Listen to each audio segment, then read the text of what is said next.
Yeah, welcome. Dynasty Hot Sauce Podcast. I'm your host, Larry Monkey. You can find me at Larry Monkey FF on Twitter. We got some good guests coming on tonight. We got Fishing for a Win coming on again. Brian Hooton and Justin Rogers, Running Chalk. He's going to tear it up while we get into a big trade he made in our 16-team Dynasty Trades HQ Superflex Tight End Premium League. We'll get into that special trade in a little bit. Right now, we're just waiting for the guys to come on, and I will pause this.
Let me see here. Can you hear me, Larry? Yeah, man. All right, cool. Nice. So do you want to be called Ken or Larry? I know, man. The secret's out. If it was one, I guess. Yeah. I mean, I guess if it was like if we went back and forth on a trade, like via email, I think. Yeah. Yeah. So that was kind of funny. Yeah. Hey, there's no echo here, right? No, you sound pretty good. Okay, cool. Yeah. I've got the mic over here, and then I set my wife up. She's working from home, and she's in IT. So I had in my office. I have my TV. I'm looking at there's a TV over here, but my laptop's right here. Right. So I put like a 40-inch TV in here so I could watch football while I was recording pods and stuff on Monday night. And so now I've got it up there, so I can use. I might switch it around, but Right. but I wasn't sure because now the sound is coming out of the TV or whatever. So, but cool. Nice. Yeah, my wife's upstairs right now, doing like one of those happy hours with her friends.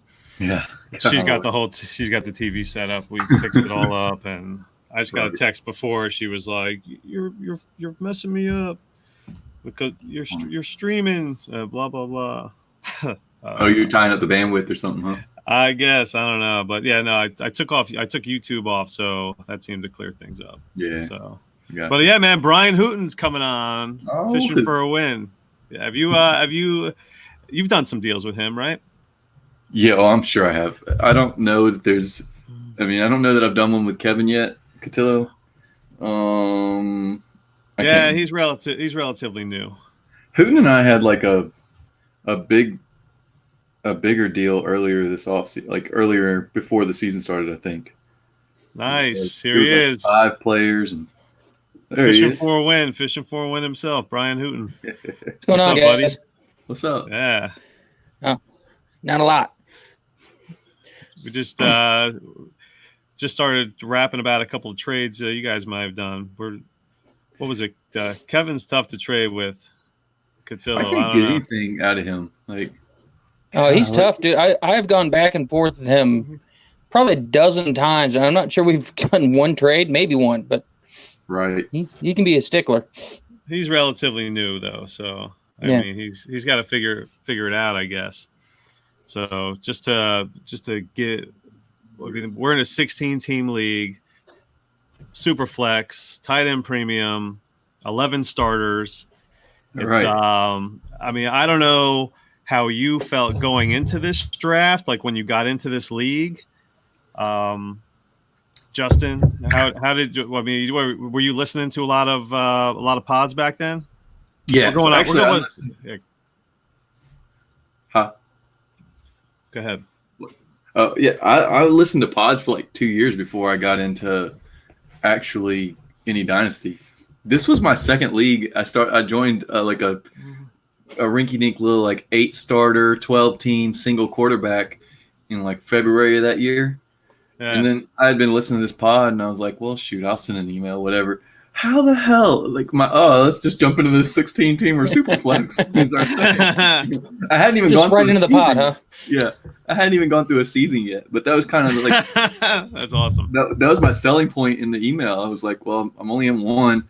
I got a baby coming in like 2 months or whatever. Let's just do another. Why not?" So, Do you have any strategy going into that draft? Because it all kind of. Hell no! I didn't know what the hell I was doing. I mean, I ended up with Derek Carr and Ben Roethlisberger as my 2 starters. I mean, yeah. I mean, but with that league, it kind of snuck up on you because you don't think 16-team, like you're not going to get a pick every 32 picks or whatever, and you miss on. I mean, you're missing on like two runs if you don't grab the guy you want to get. So the quarterback thing snuck up on me too in that league. That's why I tanked the first season basically because I had Sam Darnold and Lamar Jackson as my only quarterbacks. Worked pretty well for you. And then, Golly. Well, shucks. I took first year. I mean, was rough, I thought I made some good moves. I ended up. Like I traded up for Odell at the time. I was really high on him. Still have good hopes on him. But I traded back and ended up getting Tyreek in like the late second, early third of the startup, which was a monster, pick there. And like looking back at it, like I can use some redraft rankings to kind of get a gauge on where my season might be. And I had a lot of good players in redraft rankings, but it just didn't pan out. I think I was like. The first team out of the playoffs or something like that. But I knew, and then I just knew that team was either gonna try and ride it to a bunch of 7th and 8th place finishes or just blow the damn thing up. So, Brian, how'd you do that first season? I made playoffs. I think I lost to either Madman or Shane. I can't remember which. I think it might have been Shane that year. Yeah. And Yeah, I basically knew my team was riding high on Antonio Brown and Julio Jones that year. That was the only reason I even made the playoffs. And then as soon as I got knocked out, thanks to the no trading rule, which is my new favorite rule in the league, or no trade deadline rule, Right. I basically just sold those guys directly off and started the arms race between Matt Van and Shane. Yeah. Now, Oh yeah, go ahead. That playoffs when everybody was making trades at the end, that was crazy.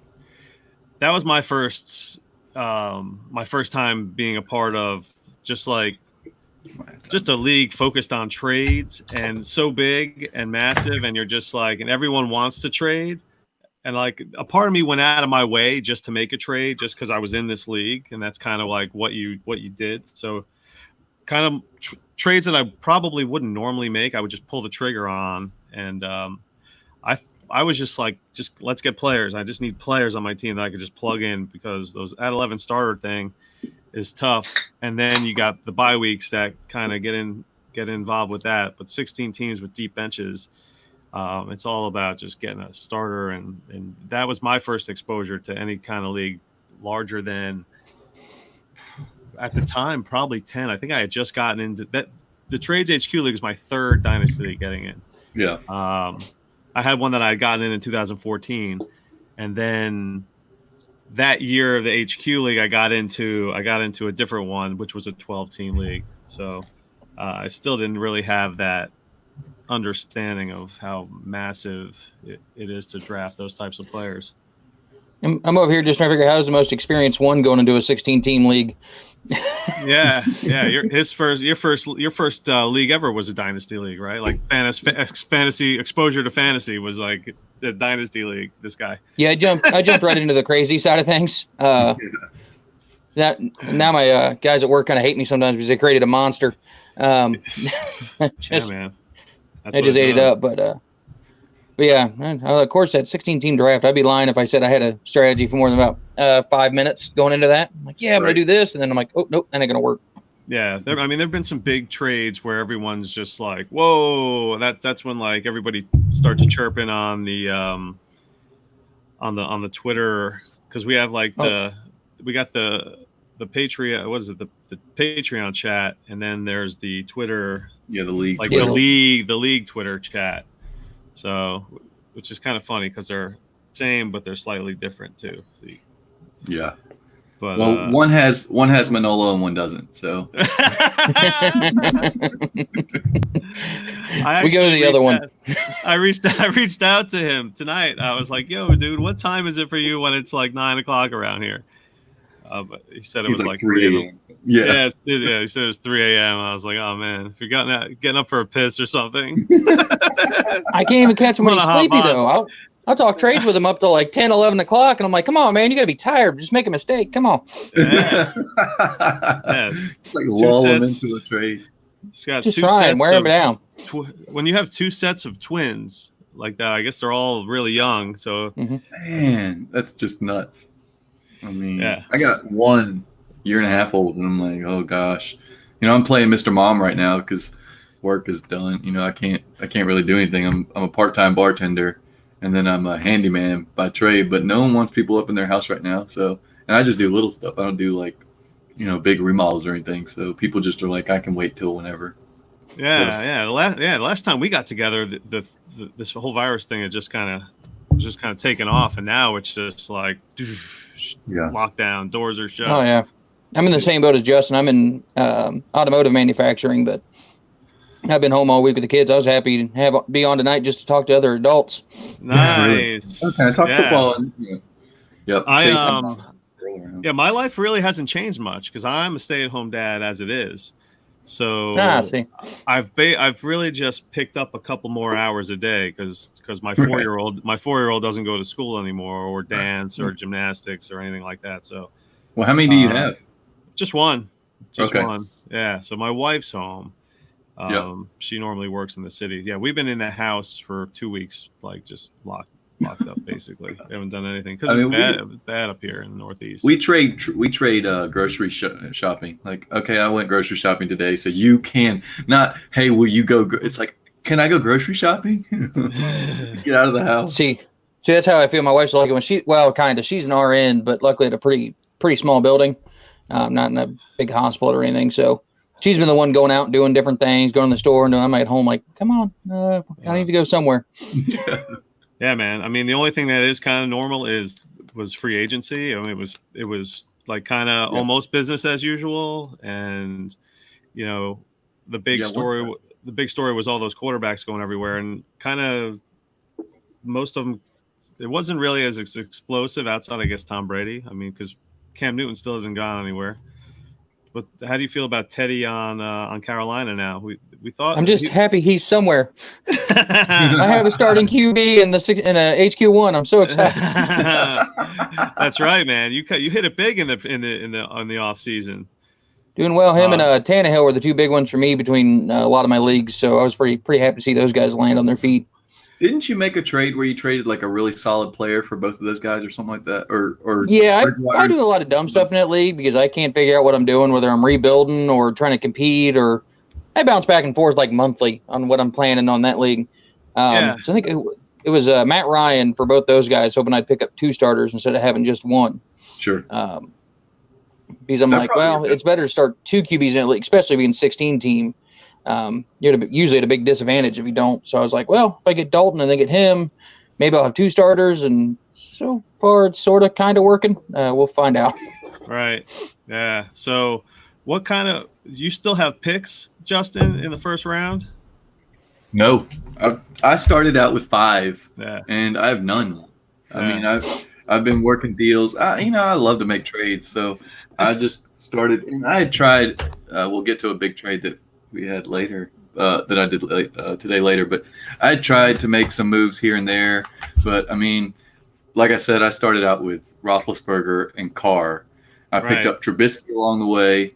Well, I moved all 3 of those guys. Got one of my big trades this offseason was getting Mahomes, and I traded a couple.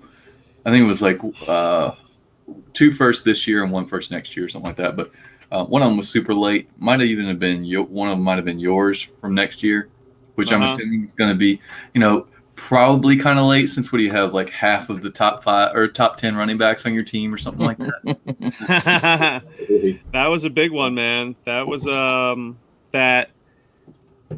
Joe Mixon trade. Yeah, that was out of nowhere. Yeah, that kind of shocked everybody, I think. Like, oh, good. Now he's got CMC, Saquon, and Joe Mixon. This is great. Yeah. I was just trying to move up. I was trying to work my way up into the top 10, and I couldn't. I just ran into a brick wall. I could. It was so far. Perryman can only take me so far, and who else was I trying to shop around? I had Perryman and. Did I buy Raheem Mostert off of you? Yeah, no, Brian got Mostert off of me. How you doing? Oh, yeah, I got Mostert off of you first. Yeah. Sorry. Yeah, and then I got Mostert off of you. I traded you Robbie Anderson for Mostert. That was the deal. I took Mostert, and I proposed that to you. I think it was Robbie. I had Robbie Anderson, and I was just like, I can't. Like, when you get so far in the playoffs in this league, you're just like, dude, I got to just throw it all. I got to get it. I don't want to sabotage my, future, but at the same time, I'm this close. So I was just like, it was like Robbie Anderson go at Baltimore on Monday night or something like that. And I was like, I can't have this. And that's when Mostert was tearing it up too. So I just made that deal, and they pretty much kind of finished the same. It didn't really affect anything. I was just like overly, because once you get that far, you're just like trying. You got to go for it. I mean, trying to make especially in this league. Yeah, exactly. Who knows if you're going to be back in it next year or how long it's going to take? Yeah. I mean, being how competitive it is and 16 teams, you just got to go for the throat. Yeah, Saquon didn't do much. I mean, he was solid for when he was. Actually, he played like crap most of the season. He came through in the playoffs. He went berserk in the playoffs. Yep. Well, he's on the Giants. What do you want him to do? Right, yeah. But yeah, that was a crazy season, and yeah, making those deals at the end, and then so the one that I did recently, or back in February, I guess that was when Greg just joined the league, and that just kind of injected life into the entire. Like it was just like somebody blew up a bomb in a toilet or something. It was just like everybody just started going berserk. Yeah, it was like blood in the water. New guys are great in this league, because we all trade so much anyway. Then you get one new guy, and it's like, here's an offer from everyone. Yes. I think our last new guy ended up with about 9 guys on his team by the end of it. I think he's got like 10 guys on his team right now. Yeah, but he's got like 5 of the first 9 picks or something. I mean, I'm trying to get a pick. I tried to move the 101 to him before I made that other deal. I tried to move Matt Stafford after I'm just trying to make things work. He does not want to move off those first rounders. It's all he's got, man. It's all he's got. Yeah. Well, he's got a hit on him too, so he's got to maximize the chances. Right. Yeah. At this point, I've got quarterbacks. I'm trying to make a move and get some depth, but I got time. I reckon. I'm just trying. Send something my way. I have a massive lack of quarterbacks. I'm just trying to. I think I've kind of exhausted all my moves right now, and I'm trying to get rid of Devontae Parker right now. Actually, of course you are. Everybody's trying to get rid of Devontae Parker. You should have tried that in December, though. We just need to get more Miami fans. Is what we need. Just more diehard Miami fans. Well, Sipes wants him. I mean, he's already made that clear to me. What would you? He wants him for a third. Well, what would you take the 114 or Devontae Parker? Okay, so I was listening to the Patreon earlier while I was running, and he said it like this: 4 quarterbacks probably go before the 114. So really, that means there's 10 position players. So now you're looking at, T. Higgins, Jalen Reagor, somewhere in that range probably. So because you're going to have 5 running backs go. Let me see. I have this. You're going to have the 2 wide receivers. Ruggs probably goes because people are they're nutting to his speed. Right. But you're looking at Justin Jefferson, Ruggs. I'm looking at the DLF Superflex ADP right now. Yeah. So it's like Mims. It goes like this. It goes 12 Jordan Love. It goes 11 Reagor, Jordan Love at 12, T. Higgins 13, Ruggs 14, Jefferson 15, Shenault 16, and Mims 17. Yeah. So I think I go 114. Yeah. If nothing else, I think it gives you more options because if somebody's left there that they even like, you may be able to flip out of that 114 for something else. Get him to throw a third in there. Get him to throw a third in there and then take 114. Yeah. He's always like, I don't care about third rounder. Well, Sipes doesn't care about picks either. So until you try to trade for one. Yeah. There you go. Yeah, he's slick. I tried to get 2 fifths for Jason Witten last year. That guy was not coming off of him. 2 fifths? Nice. Yeah. Well, you wouldn't sell like me 7th rounders. I was trying to get Ricky Seals-Jones off of you last year, man. You wouldn't budge. We all make mistakes in life. I should have just ran while it was good. What was I was just thinking of something. What? Oh man, I can't remember. I'm drawing a blank right now. So you were asking before Brian got on. You were asking about if we had done any trades before. And Brian, do you remember that big trade we did? I mean, big as in like numbers, all the volume that we did right before the season last year. We did one. I don't remember what it was. Yeah, it was like, well, I pulled it up, and it took me forever to find an email because apparently, if you search your name, every damn MFL email pops up. So then I had to search for it. It was at the time it was not ordered this way, but I'm gonna put it this way: it's Kenyon Drake, Marquise Brown, and then Lamar Miller, Damian Harrison, and Geronimo Allison. Those 3 don't matter, but and I got Kenny Galladay in a 2021 first, which ended up being Larry's 116. Great. So really like a second rounder. And then a 4th and a 3rd, whatever picks. What are you going to do with Kenyon Drake? You still have him, don't you? No. I'm trying to think what I traded him for. What did you sell him for? You didn't sell him before DJ got – yeah, you did. Yeah, I did. I sold him a while ago. What did I get for him? You could have recouped value for that. Yeah. Once again, I make a lot of mistakes in this one. I was really loving that trade about midway through the season when Damian Harris did nothing. Marquise Brown was whatever. I mean, I think he's still got a chance to have a career, but he's just That was like the best part of that trade for my side. yeah. I actually like the kid, so I'm hoping he keeps turning out a little bit. Mhm. But then Lamar Miller tore up his knee or whatever, and Geronimo Allison became like the 8th option on a team with only one option. Yeah, I know. I tried real hard. That was one of those moves I tried to make for death play, and it didn't work out at all. Yep. Did I knew that was what we were doing at the time, that you wanted some I think players. maybe I got either Fan or used him to deal with Fan or Hawk, if I'm thinking. Oh, wow, yeah. 'Cause I ended up with like Fan and Hawk last year, so I think that may be what I did with them. I can't remember. Sweet. We did the you traded me Brait last year. Remember the Cameron Brait deal for the 2020? This was with that was with Justin. Yeah. You sent me the offer. I think it was Brait for like a 2021 third. And I just wanted players. You never do. Yeah. I didn't want players. I was going for the 101. Exactly. Which I was like, yeah, man, take it. I'll take it. I've now traded the 101. I've now traded the 101 twice in this offseason. That's amazing. I've had twice. I traded it off, got it back, traded it again. Like, whatever. It's amazing. Yeah. And then so I just flipped Brait for the 3-4. I think to Stompy. Yeah, I think I made that trade with Stompy. So I got the 3-4 in this. You made a little profit off of that. So I flipped Brait. Well, that's why I grabbed Mostert. That's why I grabbed Mostert from you. Yeah. And because I figure I can't remember what it was. It was some late picks, like maybe a late second and a third or something like that, which is really like a third and a fourth, right? Because 16 teamer. And I'm hoping that I can get a second or maybe even a late first if he's the full-time starter. I traded him looking for value, like later value. Yeah. Me and you, another one I did with you, I think was not last year, but the year prior. Oh gosh. It was like, I'm gonna.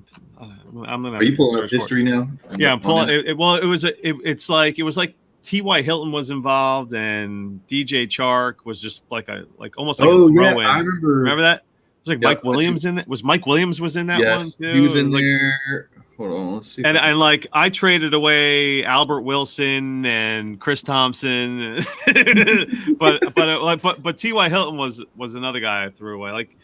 I got the trade. All right, so it was I gave up Kenyon Drake, DJ Chark, and Mike Williams, and I got Chris Thompson, T.Y. Hilton, and Albert Wilson. Oh, golly. I felt too bad. I got T.Y. in that league, so I got him off you at some point or somebody. Well, I ended up getting Kenyon Drake back because then I traded him to you. Yeah. It's so hard to track trades in this league. They just go everywhere. It doesn't even matter, man. I have to search players and then scroll back to when I think a trade might have happened in my email, because it's easier to do that than to go to MFL and look up transaction histories from 2 years ago. But then I'm like, okay, well, it happened in 2018. Oh, there's a trade completed. Man, Chark. See, around that same time, I traded for Chark in that league that I joined, my first league. I made a big trade, including Chark and sent away whatever, and that trade worked out really well for me. I was rebuilding that team. I got in as a dispersal. It was like a 3-team dispersal, and it immediately needs a rebuild. So I tried to play it, see how the team would go. I had Julio and Melvin Gordon and a couple other pieces. The first season, I was like 4 games in, the signal work. It's because it needed in that league with only I think it's 8 starters. You need studs. You've got to have super studs. And I was like, well, scrap this. I got to sell. So I started just selling everything. Ended up with a bunch of firsts, and now my core is Tyreek Hill, Odell Beckham, DJ Chark, Terry McLaurin. And then I'm not even looking at the team because I can just tell you all the players. I'm only in 3 leagues right now, but I got Kenyon Drake, Miles Sanders, Kareem Hunt, Devin Singletary. And so I've got players that if I get a couple hits here and there, I could end up being a contender with a super young team. So, but that was one of those where I grabbed Chark as a throw-in, just kind of like what he was to our deal. and it worked out really good.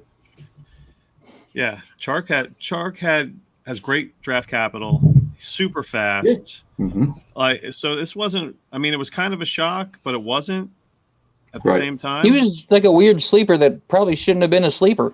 Yeah, I he mean, was a really. second-rounder the year before. Yeah, he checks all the boxes and nobody was on him. He had a great combine, also. Mhm. I mean, I think his only negative was that he played for the Jaguars. So, Right. Yeah. Which if they get some volume. Okay, so everybody's talking about N'Keal Harry and how no comps have broken out or whatever. Well, in 2018, Chark had 14 catches for 174 yards and no touchdowns.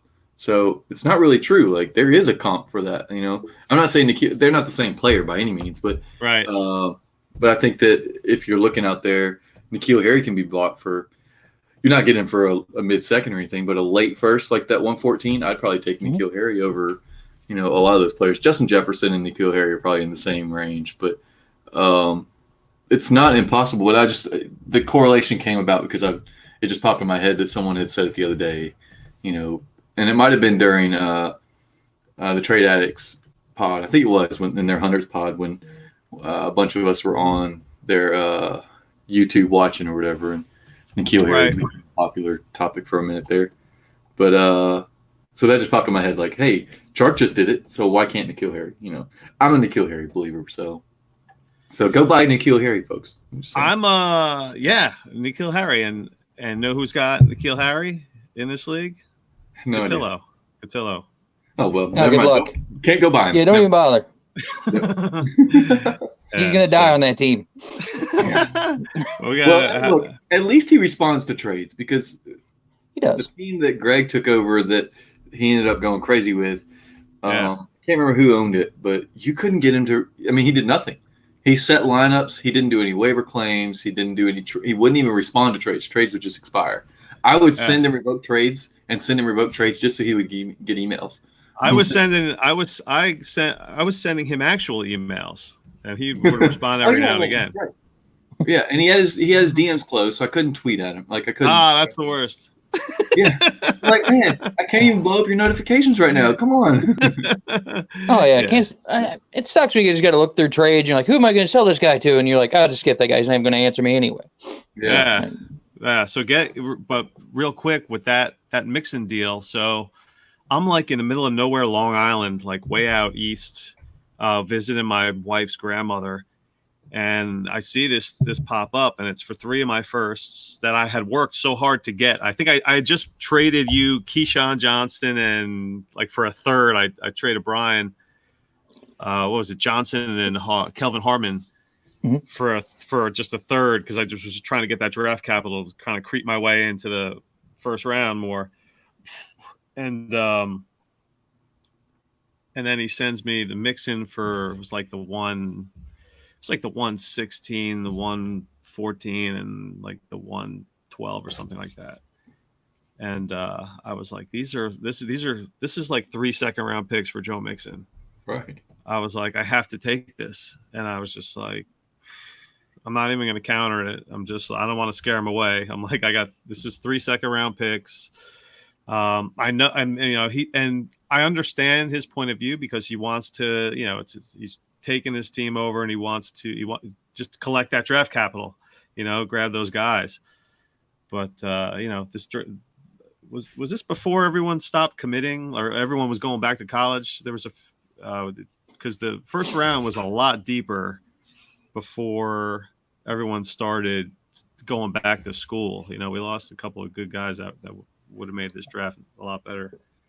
But anyway, that was on the. No, hold on, crap.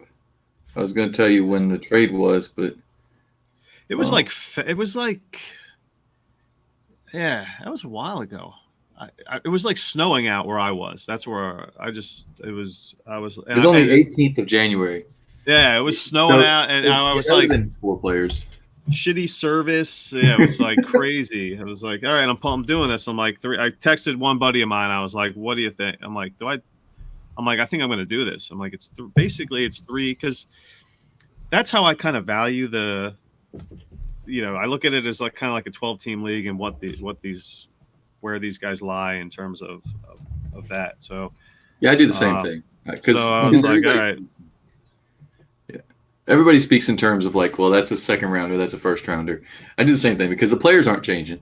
You know, like you're still into the 14th player. So that's really the 202, you know, as far as like the general public talks about. You know, most of us play in 12-team leagues. This 16-teamer obviously is a little extreme, but Right. And it does change some things. Like we expect Jordan Love to go in the first round and probably in the top 10 picks or so, just based on what has happened in the past in this league. But Yeah, quarterbacks in the 16-team Superflex, they're impossible. You have one, and they're worth like 2 or 3. They're worth like 3 players at least, and picks. So, I don't know. Go ahead. I'm ready to move Stafford because I've got 2 picks that are probably going to end up being top 4 picks next year. And probably one that is going to be in real contention for the 101. Not mine this year, thankfully. I think I've got the quarterback, power that I won't end up with the 101. But you had the 1-1 and the 1-2 at one point, didn't you? I did because because I rolled into the offseason with the 101 and 103 and the 106 and then like the 114 or something. It's something crazy. Heck yeah, I had the top 2, man. I had the 102, the 101, 102, 106 at one point. Nice. And then, just and things happened. I started making moves. So it's hard, man. It burns a hole in your pocket. You're just like, I could, go this way or that way. Okay, to be fair, look, we have skirted around it because it's on the show sheet, but I might as well bring it up. All right, so I already said I traded the 101 once. That was involving Mahomes.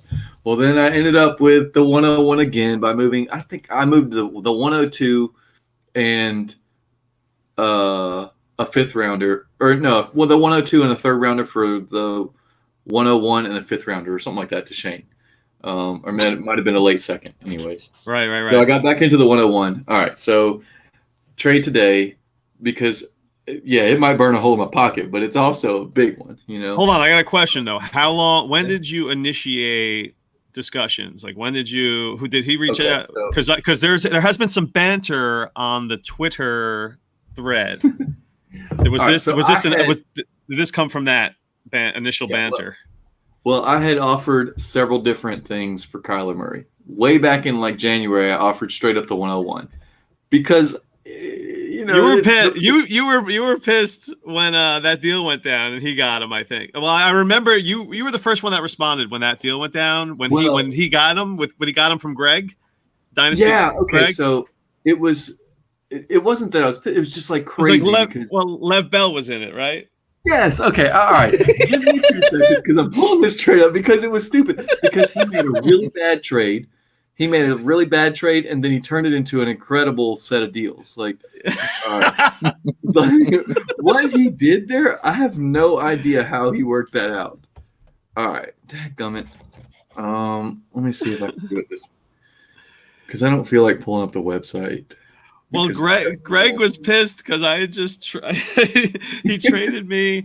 It was like James Washington.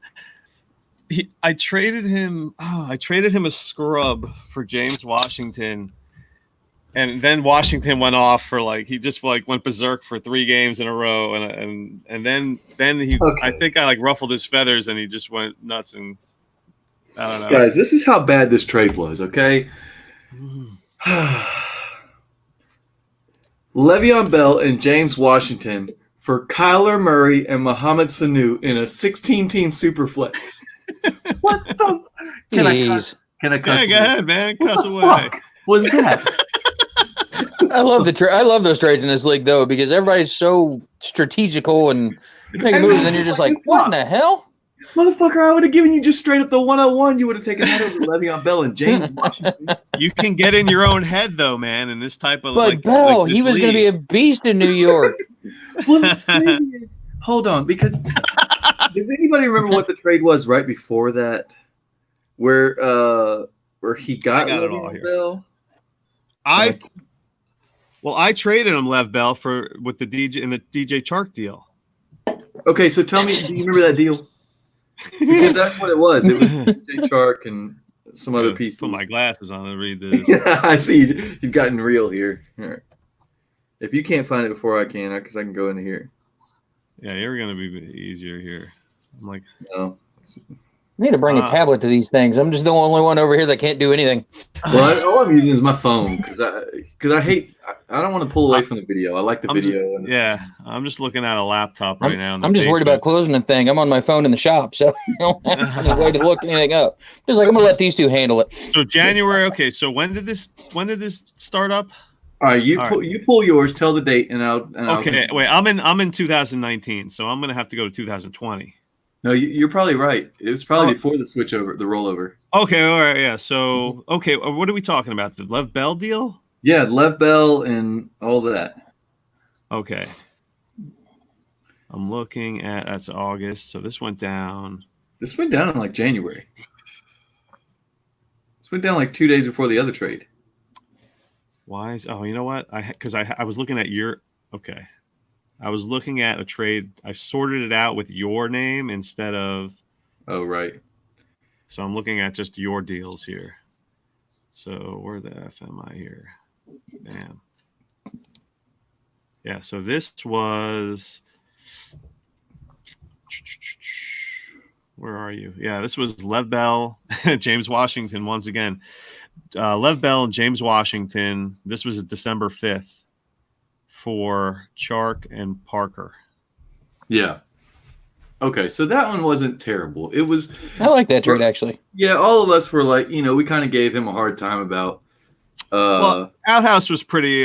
He was kind of upset about it, but I didn't think it was that egregious. I mean, I know Lev Bell's an old running back, and Chark was like all the hype at the time as well. So that had, but I don't know if James Washington had gone nuts yet, or actually he was, and that's why I was able to flip him because he was on his hot streak when he was. So you said that happened. What day did that happen? The 5th? That was December 5th. Well, the 7th is when he ended up moving Lev Bell and James Washington for Kyler Murray and Mohamed Sanu. Yeah, so he must have got. Yeah, he was like because I dogged him a little bit in the Twitter chat. I was like, Lev Bell's like 90 years old, and he's playing for Adam Gase, right? You get that right, and you just traded away a 22-year-old receiver or whatever.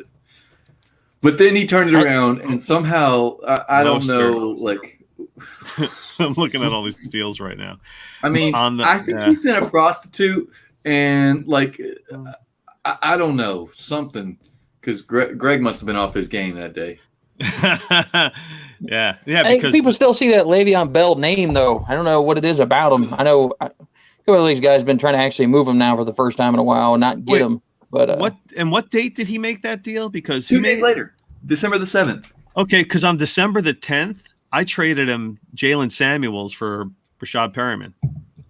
And that basically catapulted me. That was like that was the deal because that just put the that was just the accelerator through the playoffs, the Perryman pickup. Yeah, and that was just that. That was before. That was when I think I'm not even sure if Godwin. It was when one of them. I think it was before. I think Godwin was out, but Mike Evans was still playing. I don't know. It was right around. Yeah. Before they were all hurt, that's when I made that pickup or that trade, and that was just a key pickup there. In redraft, he was like the biggest, like the championship winning waiver wire guy, and that never happens with wide receiver. It's always a late running back. And same thing, if you were able to trade a 3rd rounder or whatever for him, or a 4th rounder in season and get him before he blew up, he was a championship quality player. I mean, it was just stupid. What he did in the playoffs was just crazy. Nice. I got Greggles here. I put the link out on the Twitter group and Greg's here. Let's bring him on. What's up, man? You brushing your teeth? Yo, no, I'm not brushing my teeth. Can you hear me okay? Should I put the headphones in? No, it sounds pretty good. I don't know. Right. Yeah, we can hear you. How's it going, man? Chilling at work, doing a whole bunch of nothing. Oh, nice. I hope you're. You all I hope on you- quarantine or what? Hell yeah, dude. Yeah. Yep. Living that quarantine Well, life. I feel fortunate to still have a job, so I shouldn't Yeah. complain too much, you know. Right. So what are you guys talking about? We were just basically getting into the league, the 16-teamer, the Actually, HQ1. We were just talking about a trade that you might have made Yeah. back in December. Do you remember that fellow Kyler Murray that used to be on your team? That wasn't me. That wasn't him. That was the other Greg. Oh my gosh, I can't keep up. Never mind. That was there's two Gregs. Jeez and Pete's. There's two Yes. Brians, two Gregs. It's hard to keep up. Damn it. Yeah. You're rolling No, duplicates. I went after Kyler Murray. I tried to go after him, but he wanted too much. Yeah. Too much. Yeah, this is the what is it? UMD Bulldogs? Did I say that right? Yeah, that's me. Yeah. Yep. that's me. Nice. Yeah. So you, Yeah, he's the one with like 9 guys on his team. Yeah, you but he can. got like half the first round. If the season started today, I don't think would you I get got any Jonathan points? Do you have to Johnson start a under full lineup in this one? Nope. So listen to this. So when I joined this league, when I got the invite for this league, I didn't know it was a 16-teamer. So when I got I just started dropping all these players, you guys. I just started dropping all these players, and you know, some of those guys we're not allowed to do transactions right now. I don't think. Yes, I might have to get after some of those guys that I dropped because they might have value, you know. Like, Yeah, you were dropping know- players that were like, hey, I could use him. Right. The others are like, what's he doing? 16 teams, and I'm like, oh, It's Well, most- it's 16 teams, and not only is it 16 teams, it's start 11. So it's like you're looking at like the fourth stringer on the Tampa Bay Buccaneers. Hey, I could put him in my lineup, and maybe get 4 points this week. Sipes, Yeah, if they're breathing, Sipes- they're valuable. Yeah, the league's been locked up though. Sipes could make that fix for you, man. That's an honest mistake. I mean, from a commissioner, I think that's an honest mistake. What do you guys? How do you guys feel? Would you give him back his players if he, or has it been too long of a time since he dropped them? Hey, now come on, you can read the league info. No, You should have just looked at trades and realized, why is there so many names on this list? honestly, like it's going to be one of those things where those are players that would never really matter anyway, and in the long run, it's not going to be a big deal. Although you might have been able to get like a 4th or 5th rounder for him, and then It'd be fun to watch him and Shane fight over him, though. I mean, go ahead. Most notably, I mean, and it was just like, I guess I could see it when he dropped Kalen Balaj. I noticed. I mean, who was terrible. He was like one of the worst players in the league this year. But he was like probably like the name recognition guy that you dropped. Where I was just he like, wow, started in this league. I guarantee he started in this league at least 2 weeks. I guarantee. I mean, if I went back and totally. Oh, yeah, for sure. So now I'm getting some offers for like one good guy for like 3 of my first round picks. And even though I would probably want to do that sort of thing, I can't afford to right now because I have to put players on my squad. Yeah. I tried to trade you. I basically have to. Yeah. I sent you a Stafford for 2 firsts. It's like the 103 and the 109, or I might have started with the 107 and 101, something like that. But I understand where you're at. Like if a team had more than 9 players, they could make that move and it would be legit. But I understand that you need the depth, and I get that. Seriously need like Herbert at the 3, and then I got to load up and then tank, and then hope I get the 1 next year. And I mean, I'm in like a 3-year rebuild. Yeah, I think you're in good shape. I mean, you're in pretty good shape. I think you're overestimating how long it takes. Like, I think you're going to be okay as far as. I mean, what do you have? Like 4 firsts or 5 firsts, something like that. I have 6 of the first 12 picks. Yeah. You're going to find out that even a bust in the first round is still a starter in this league. I mean, it's crazy. But by the way, Justin, I got beef with you over that Stafford trade. Well, you got that through the Twitter vote, didn't you? I did, and I knew. You blew up my Michael Thomas trade. Okay, so the key to these, I figured out after Outhouse did it, and Outhouse, if you haven't heard of this, Outhouse came on, and he went on Twitter and he said, send me a trade offer, and whichever side Twitter wins, that's the side I'll take, basically. So if your side wins, I'll take your. The first trade I sent to Outhouse was, I underestimated Twitter, didn't figure it out, the strategy was wrong, I got annihilated.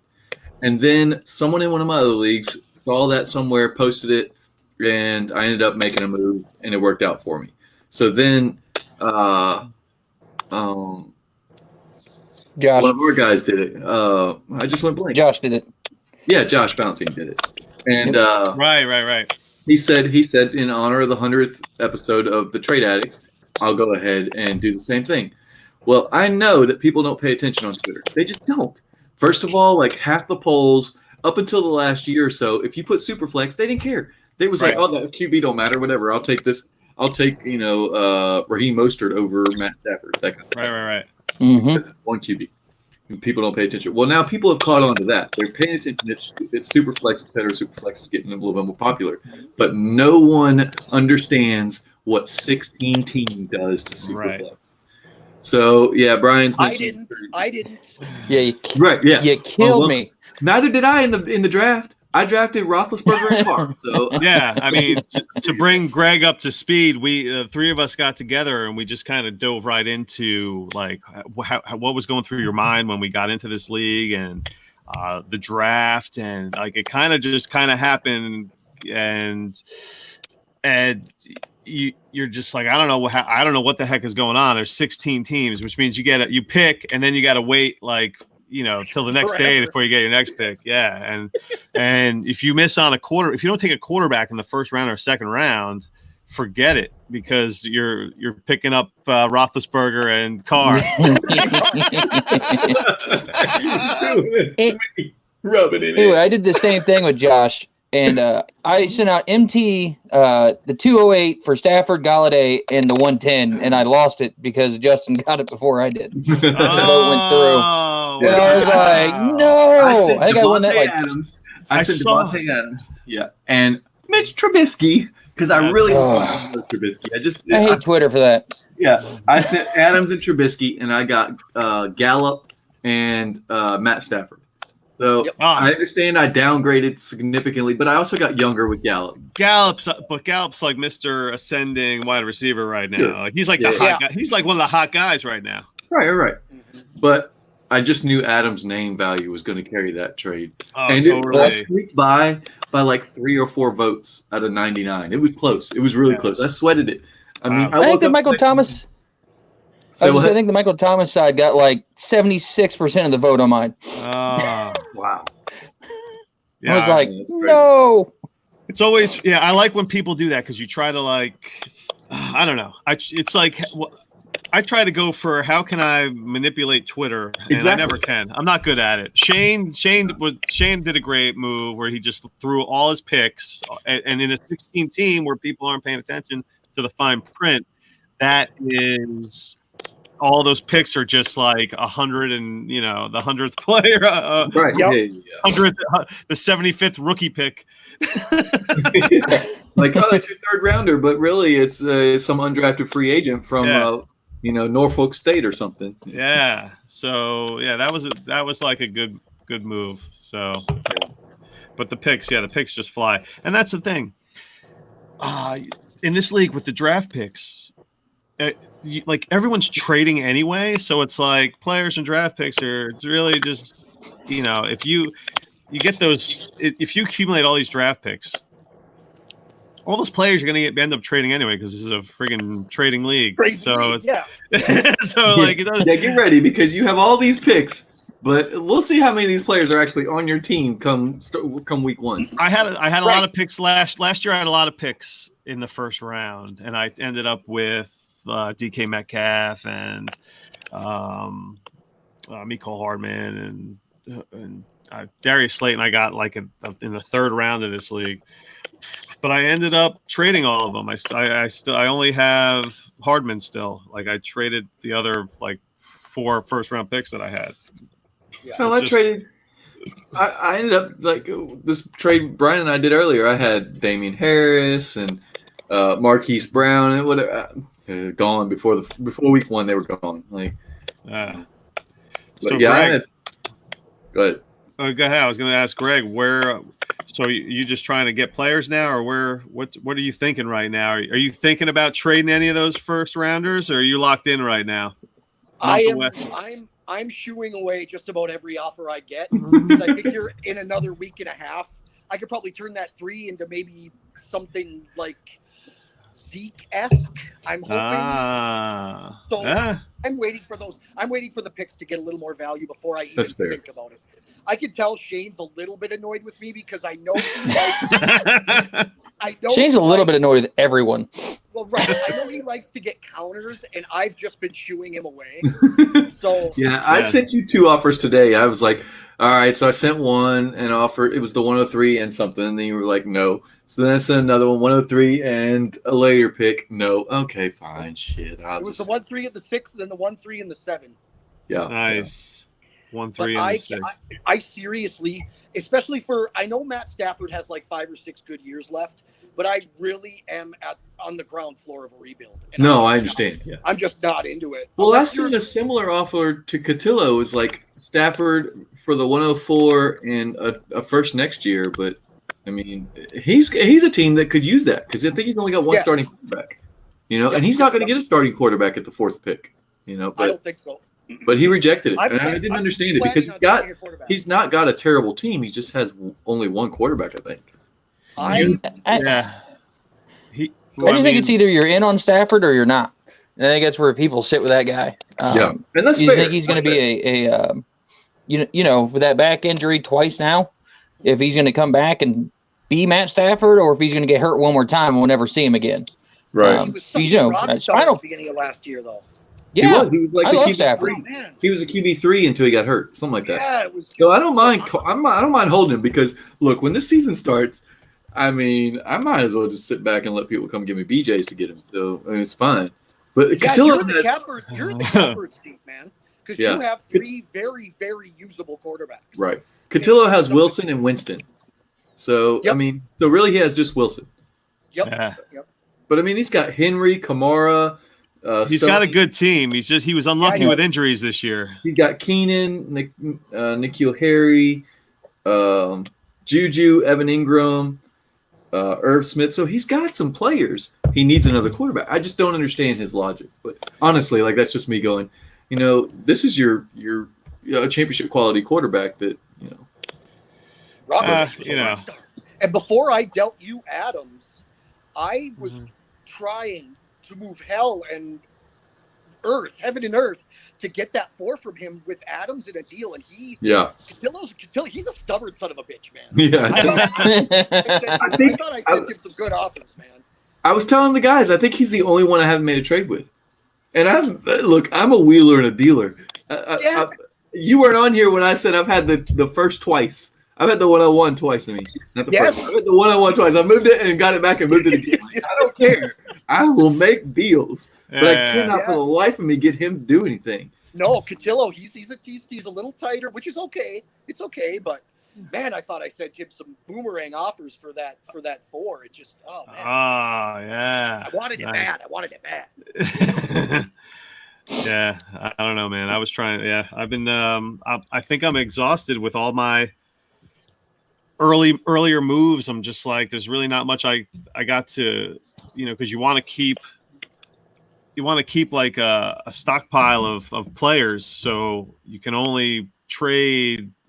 Where was this advice when I was dropping all my players out? Yeah, you can't.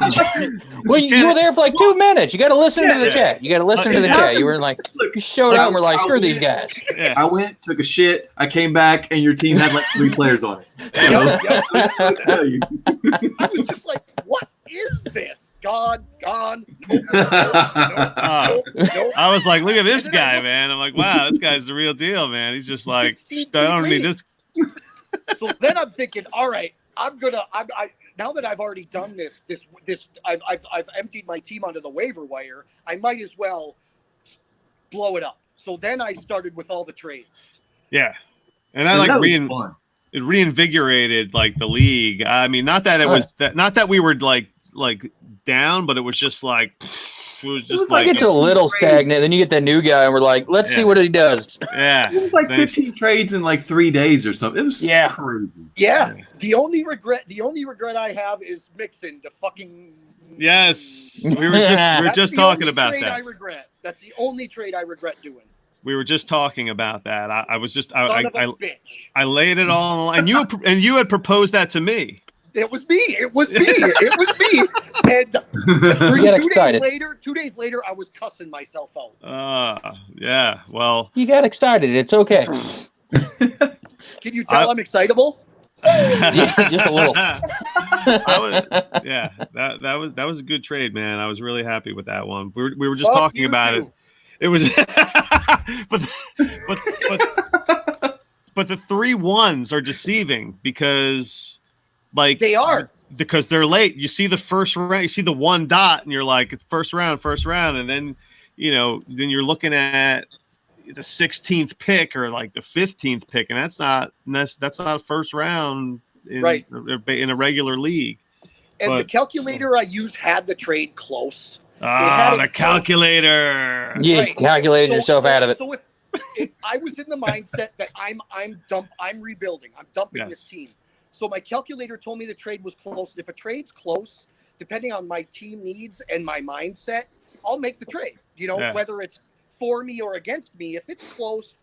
So I was like, Larry won the league last year.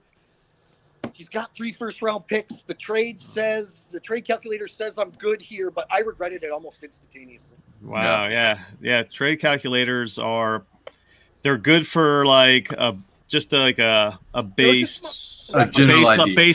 general idea. Yep. Doesn't take into account. I mean, I'm in a 10-team league where, like, Amari Cooper, like I can't get a first-round pick for him in this league. Nobody wants to give up a first-round pick for him. No one wants to. I don't think I could even trade. I could probably.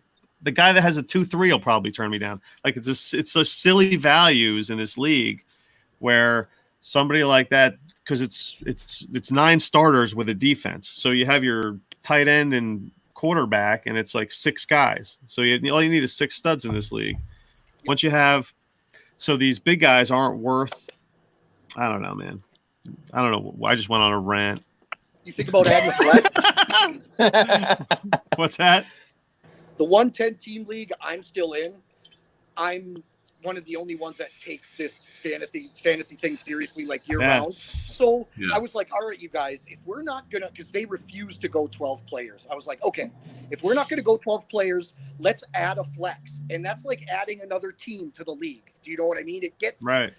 Yep. It adds depth and a little more difficulty, and we just recently added 2 QBs. But even in a super flex, but even in a 10-team league, I can't. I thought that would invoke trading. It doesn't.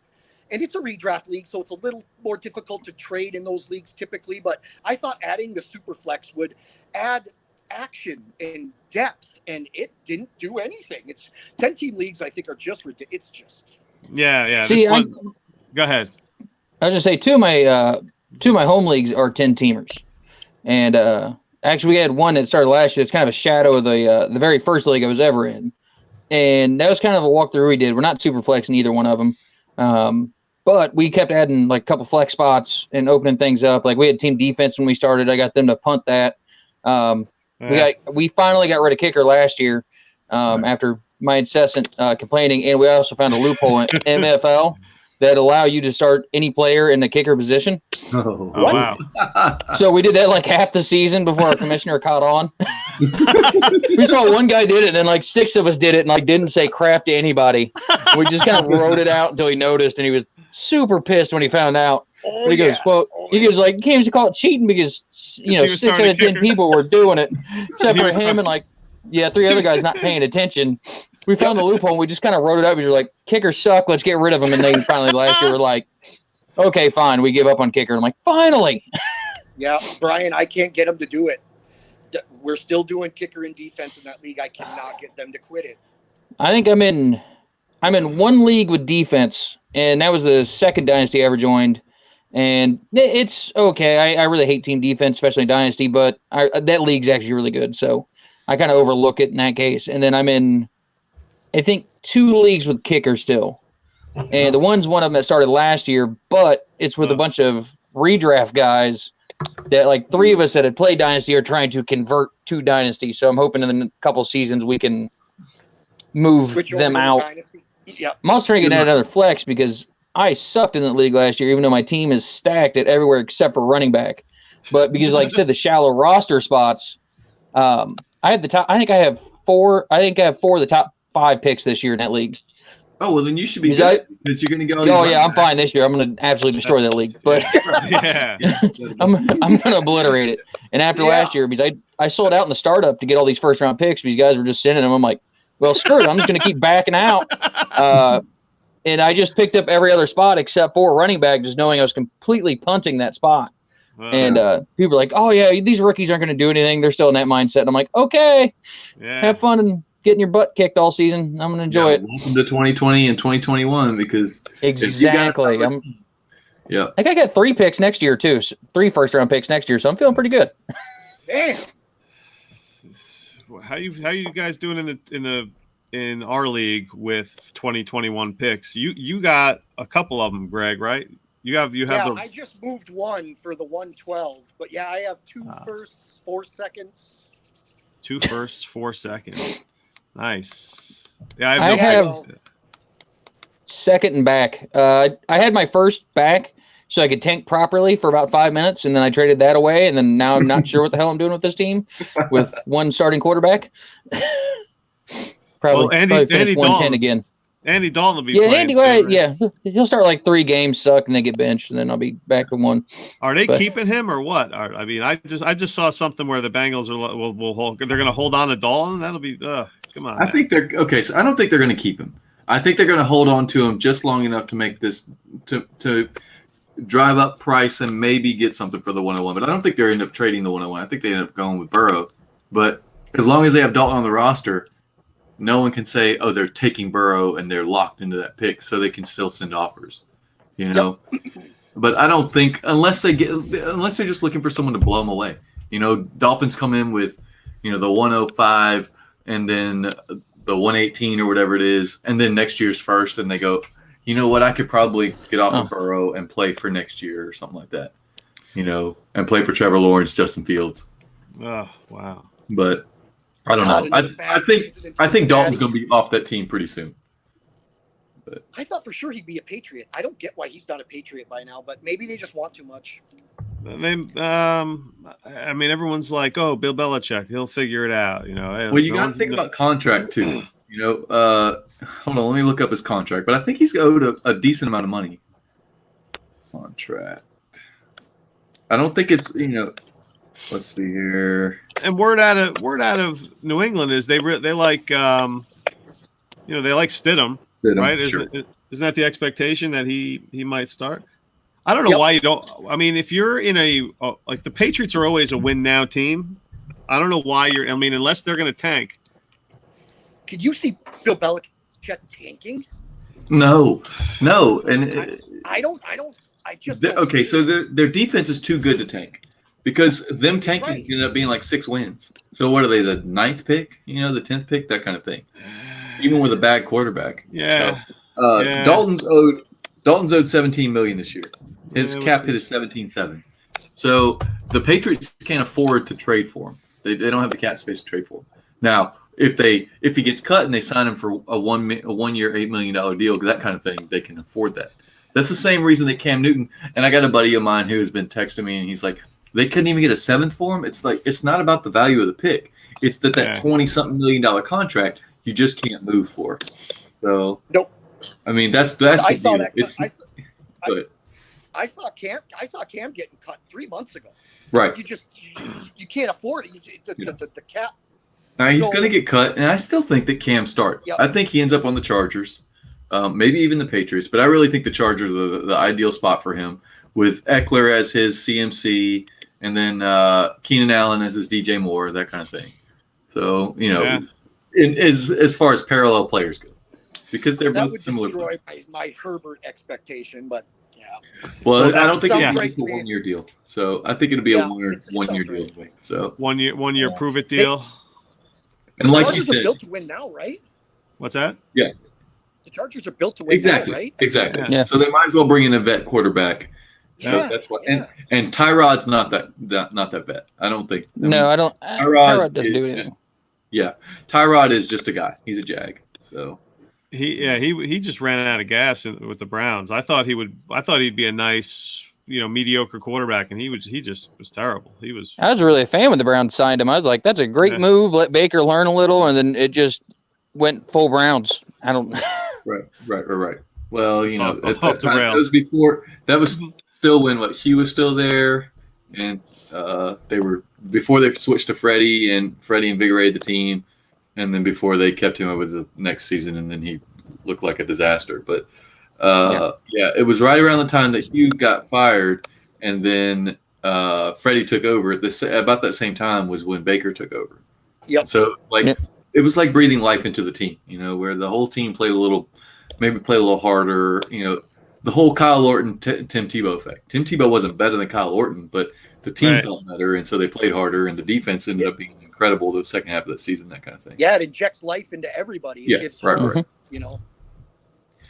So this Kyler Murray trade that you made. Yeah. All right, so you were asking earlier right before Greg got on. All right, what happened was all that trading happened where, back in December. And so when he got Kyler Murray, after the season ended and I officially had the 101, I sent him the 101 straight up for it, which of course was a low ball offer. I mean, I understand that, Joe Burrow for Kyler Murray. It's not even. So when that trade went down, you then sent him the 1-1 for Murray? No. It happened later in the offseason. Okay. Like it was after the season ended that all that happened. No, I didn't know what the hell to do with him. I thought he just got Kyler Murray for Le'Veon Bell.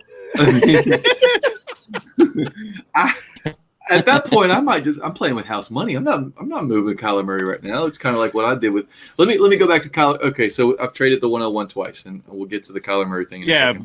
Bring Greg up to speed. We're going back to like the month of December when Manolo somehow acquired Kyler Murray off of Dynasty Greg, and that deal was for Lev Bell and James Washington. What? For Kyler. Yep. And people can't see me right now, but I look like a crazy person because yep.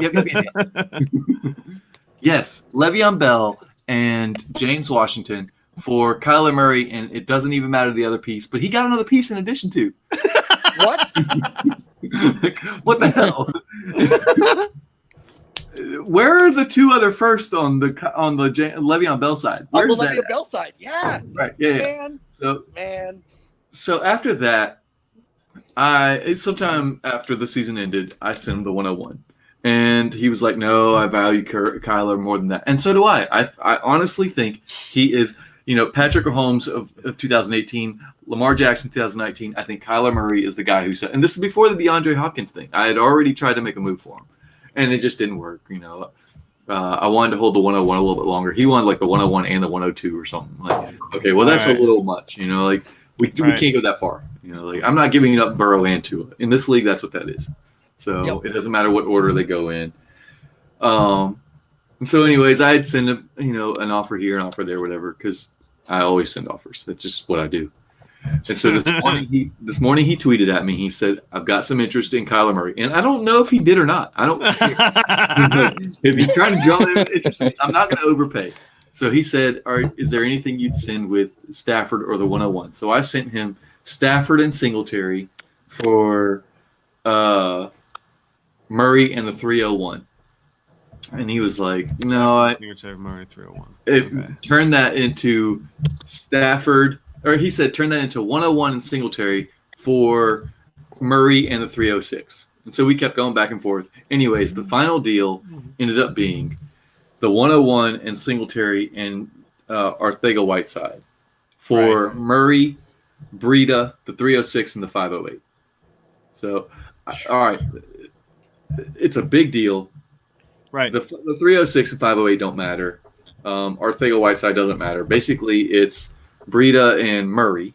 Really, it's Murray and Breida for the 101 and Devin Singletary. Right. No. I'm okay with it. I mean, you want the quarterback in a super flex, and Kyler Murray is, he's already a top 5 guy. People Right. talking about top 3 already for him. Looking at it from Manolo's side, he's betting on Devin Singletary's upside. Yeah. I guess he's not a believer in them bringing in someone else to share the load with him, which has been talked about. So Devin Singletary looked great. The end, especially when he came back at the end of the season, they were just feeding him the ball, and it seemed like they wanted to just let him loose. Yeah, see what he had, etc. Yep. But yeah, Kyler Murray to get like a potentially like elite quarterback. If anything, just to even flip for more when he improves this season, his value is only going to increase. Yeah, and that's the thing. Like, I don't see Burrow or Tua reaching a top 5 quarterback after year 1. I mean, they would have to play just ridiculous. And I don't even know if Tua – I think Tua plays at least half the season this year. And if he doesn't start the start of the season. Because the medicals – like, when all that happened, it was like, oh, it's a 3-month recovery. And everybody's like, he's not going to play in 2020. Well, I don't know about all that. Right. But even if he does play, I don't think he's not a runner. So he's not going to have those built-in points that Lamar Jackson or Kyler Murray did in their rookie seasons that really boosted their stock. Burrow is fine. I'm not super confident in Burrow. Like, honestly, I was hoping that when I traded for the 101 with Shane, I was really hoping that he would move the 102, and then I could trade the 101 back to the 102 and actually get more than what I traded. That's honestly what I wanted, so I could move back and grab Tua, because Tua is my 101 in a super flex. So so for me, he's the real 101. So I didn't really care. Like, the 101 to me was the same as the 102, except that I knew it had more value, and so that's why I traded for it originally. And so I could use the 101 stronger than I could the 102 to get Kyler in this situation. Right. And I have so in this league, I have the entire San Francisco backfield outside Tevin Coleman right now. And I'm not even sure if Tevin Coleman makes this team. But I ended up with Jarrett McKinnon somehow. I don't know. Whatever. But hey, actually, Greg might have dropped him. I might have picked him up. I don't know. Could have been. And I've got Raheem. It's fine. It was a good drop. I traded for Raheem Mostert and traded some late picks. And then during the negotiations, Manolo brings up, hey, you'd probably want Matt Breida. And I'm like, you know what? I might, whatever. And he's like, okay, well, back and forth. He's like, well, I kind of want JJ. And I was like, I don't give a shit about JJ. So fine, whatever. You can have JJ, and I'll take Matt Breida, and we'll, move some picks around and whatever, make a deal. So a great swap for you too. I mean, I know that it's not ideal having all 3 of those players, but in a 16-team league, you're probably gonna have a starting running back out of one of those 3 almost every week. The rosters between the 10-person taxi, a 5-man IR, and a 25-man roster, you have 40 players. I can afford to hold 3 running backs from the same backfield in a 16 or 11 starters. Like, for this, I mean, I've got players like Dontra Hillard or something, whoever. I had Whiteside and stuff. I mean, these are guys I can afford to drop players for. I drafted Richie James. He's still on my team. I know actually played a little bit though. I mean, I got players on taxi squads in real life, like come on.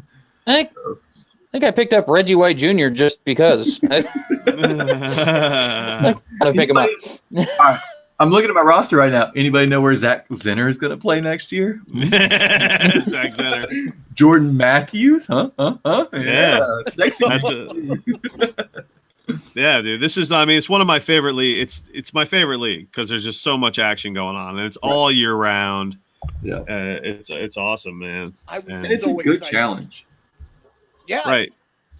I wish, my two regrets is the Mixon trade and dropping all those players. You could have got a 4th rounder for Kalen Ballage. I promise you could have Right. got a 4th. I didn't. maybe even a third. I Yeah, mean, who right. knows? This league could have been a third. I didn't. You know could what get I a was late doing third. at the time. I think you could get a late third for Kalen Ballage in this league, possibly. Although I don't know, it's you like know, you coulda, woulda, just want to shoulda. roll the dice though. With those late having those late picks, you're just like it's such the dice roll. You're like looking at these random. I've got Yeah, 2 5th rounders now. I had 2 5th rounders in a 16-team league, including the 5-16. I got Mr. Irrelevant coming.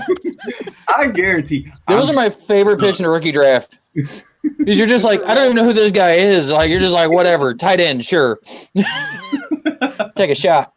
Who's this 4th string running back that got drafted that ran a 4.75 in the 40?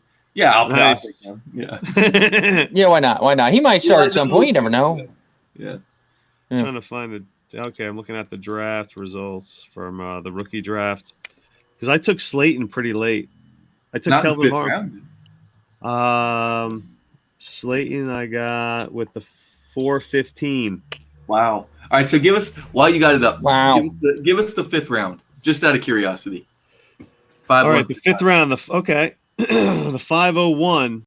James Williams, currently a free agent. Mhm. Heiserhoff with the 5-2 with Scott Miller. Scotty Miller. Hey, that's not a bad Yeah, pick. big, right? Yeah. You know, let me just do this. I can see. So so we got Demario Crockett with the 5-3, Divine Ozigbo 5-4, Alex Barnes 5-5, Stanley Morgan 5-6, Jordan Scarlett 5-7, Easton Stick the 5-8, Oh yeah. Keyshawn Johnson with at 5-9. That's Now actually the 5-9 is the 73rd overall pick.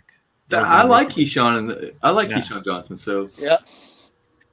Emmanuel Hall went 5-10. Zach Gentry 5-11. Andrew Beck, wow. Caleb Wilson, Elise Mack, Wait, Caleb Wilson, Caleb Wilson, Washington tight end. tight end.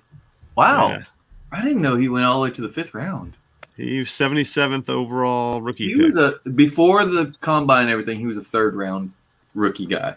I was actually, this is how crazy this league is. I was actually trying to trade for the 515. And I couldn't get anybody. No one wanted. I couldn't even get. I think I was trying to get Demarcus Robinson. I was just trying to sell to anybody, and he was terrible back then. So yeah, I was trying to get Drew Sample. He was still out there, and he was Wow. like supposed to. You know, he had that little. He had a little preseason hype for. I think he Yep, ended up yep. having like 2 games where he was relevant. Yeah. And then Mr. Irrelevant, the 80th overall pick, Cody Thompson, wide receiver, Seattle. Sure, yeah, we all know him. Yeah, Oh yeah. Yeah, he made an That was impact. that. Man. Yeah. That was that draft. So, yeah, man. Well, like I said, I When have do 2 we- 5th rounders. Great. When do we usually do this this rookie draft? Is it the Monday after the draft? Is that when we start? Or It was pretty early. It was pretty soon after the Yeah. draft last year. Okay, so Greg, this is only the second. This is only the second off season of this. We drafted in 2018. We drafted like 6 days before the season started. We started a 25 round, 16 team slug. Dude, I was on the beach. It was like Labor Day weekend, and I'm on the beach drafting players like on the Atlantic Ocean in front of me. And we're all freaking out. Like, are we actually going to get this done before the season starts? I mean, like, so the 3 of us we're OGs. We started this league together, and I can promise you, like, the Twitter chat during that time was, hey, make a pick. Make a pick, pick, I know. pick, Round pick, 9, pick, it's the third, Yeah, we don't have Rolling time to around. waste. 3rd day. We were up against the clock there.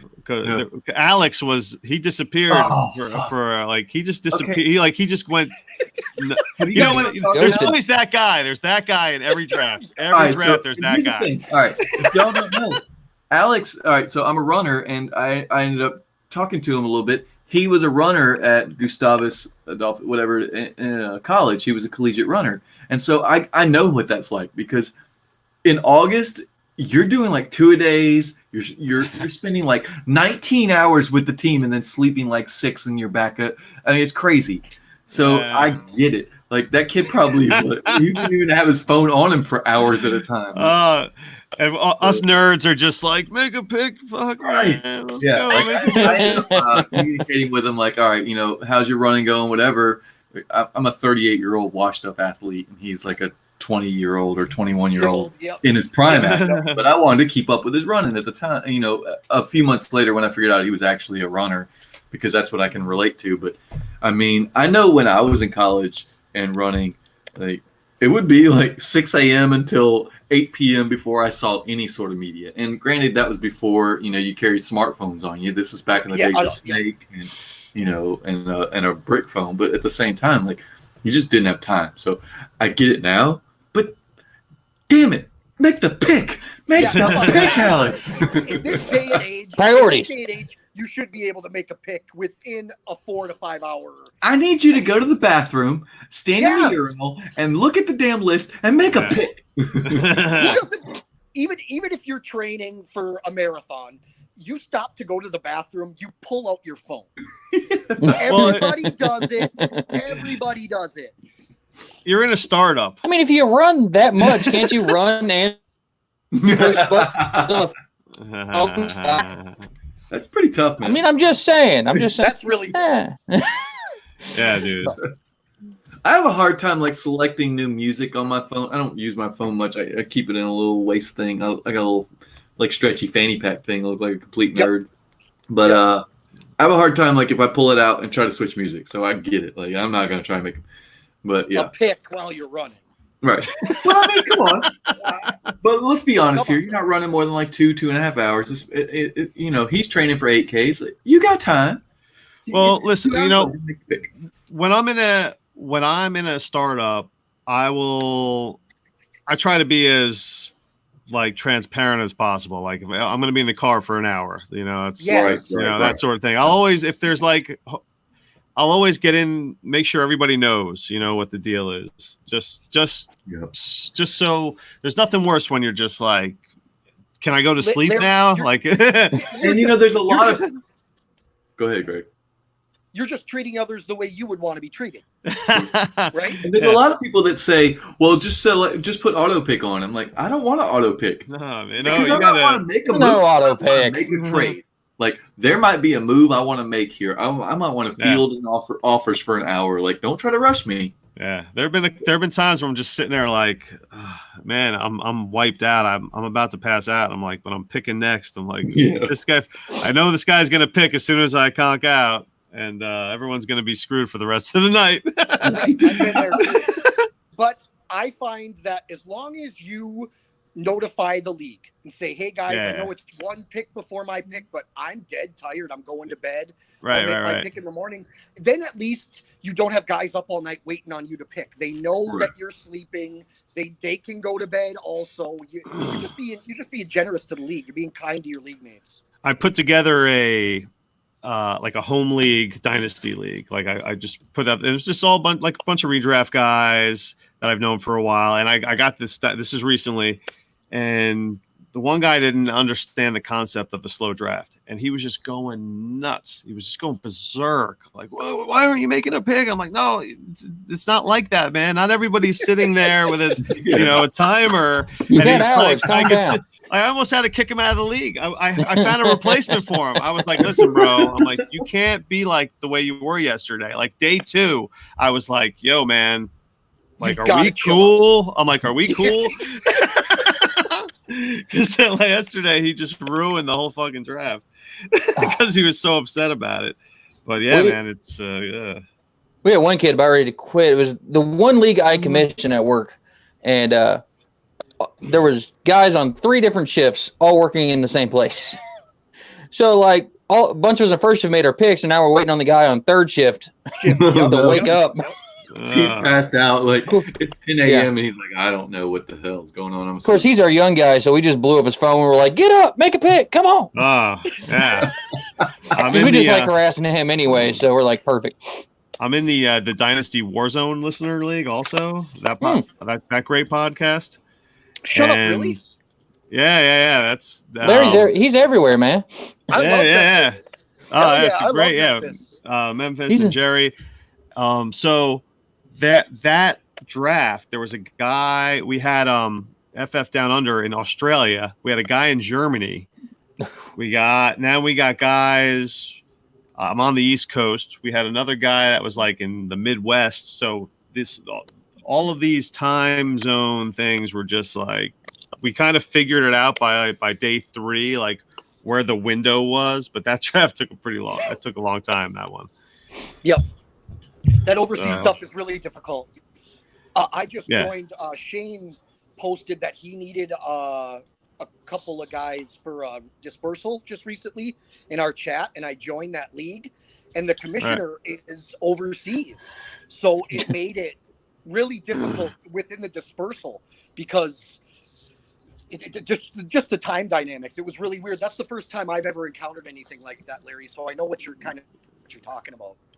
Yeah. So, go ahead. Did we have all right? So we have Manolo overseas. Did we have somebody else that was overseas, but it was American or something? I can't remember. Maybe not. But Manolo was actually pretty on it, from what I recall. Like that dude is up at some weird hours to have all these kids. I'm just saying, like, well, you don't think he sleeps. Yeah, two sets of twins to manage. I can't even imagine. I can't imagine what that must be like. I can't imagine having one child. All right, so Greg, you got none. Brian, do you have kids? I got 2. Okay, yeah. All right.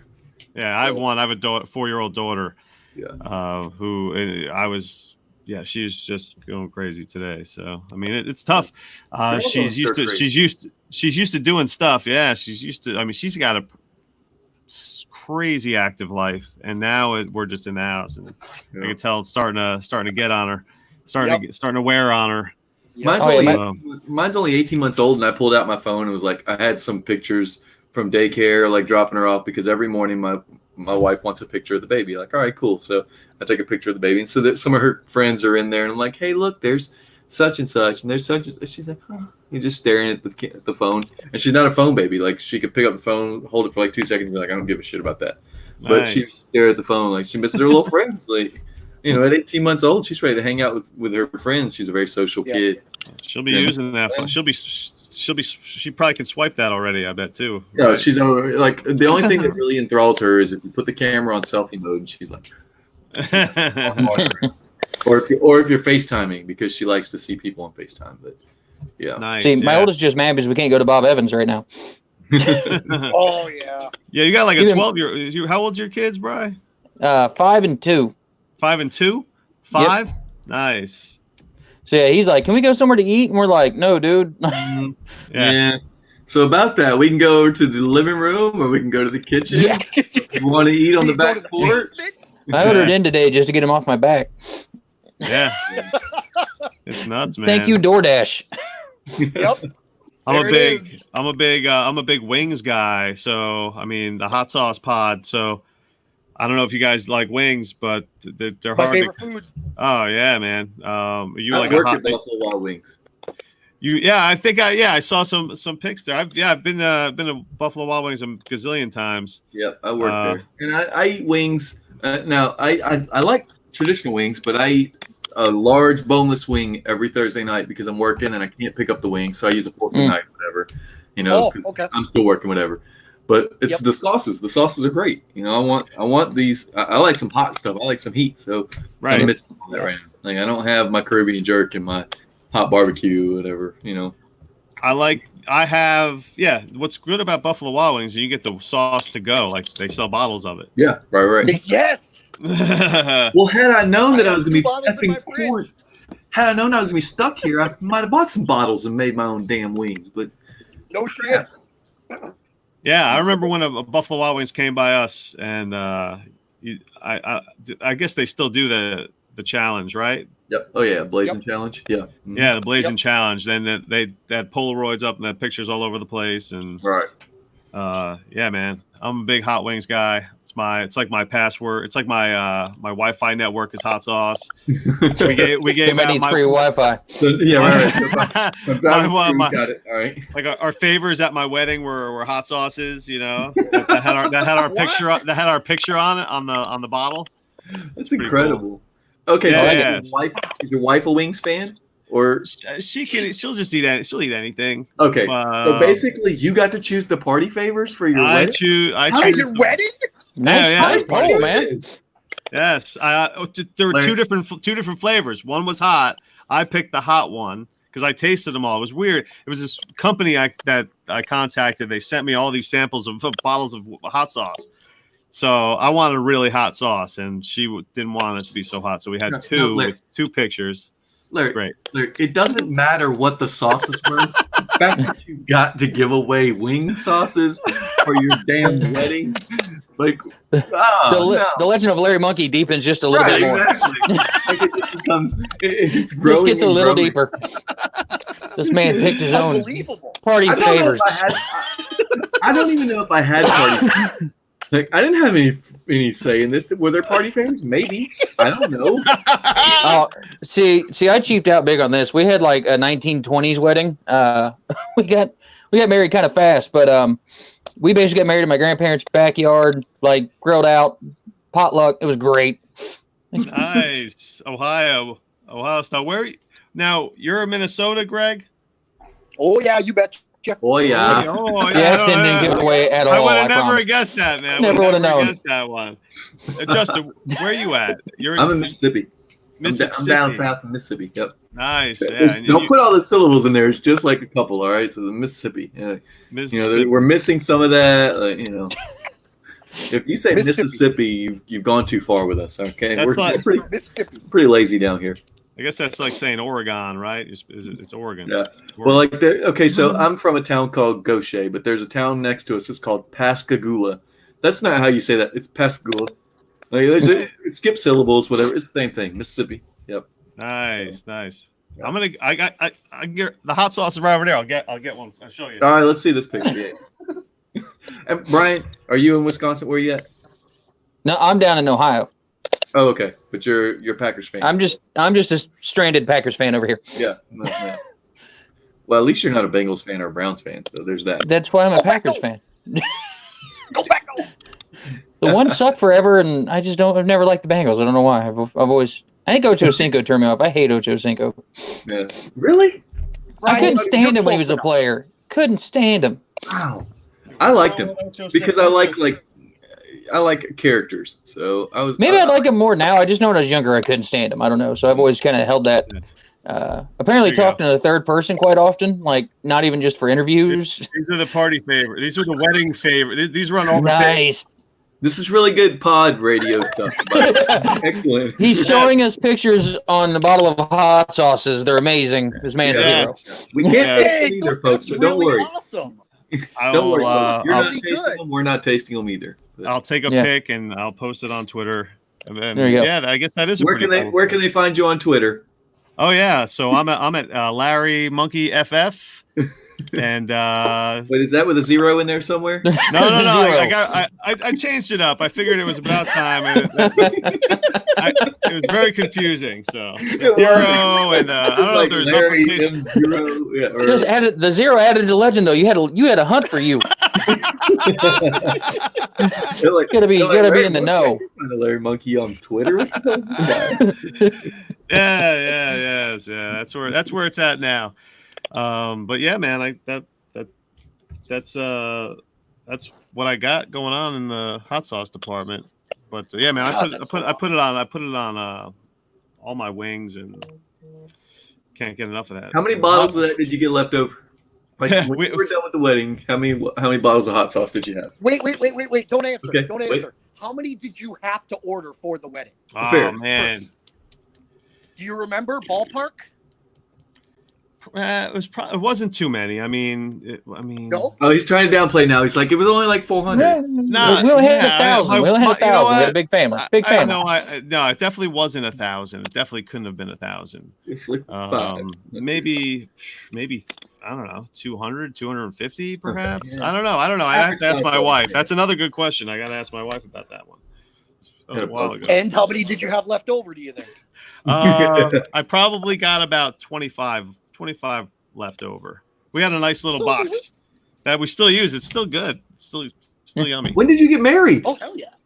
When did you get married? Like 5 years ago. Maybe it's okay. Roll the dice, man. Roll the dice. Nothing else It to It's fine. It tastes hotter. fine. It's just aging. It's a fine Is wine. it in the decoration department? It's graduated to the decoration department.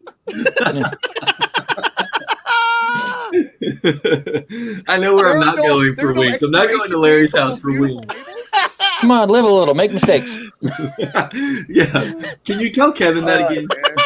I tried. Okay, I'm It's doing the still best I good. can. Hey man, there's no expiration date. What do you think? It's because they Good don't forever. It expect doesn't. It's non-perishable.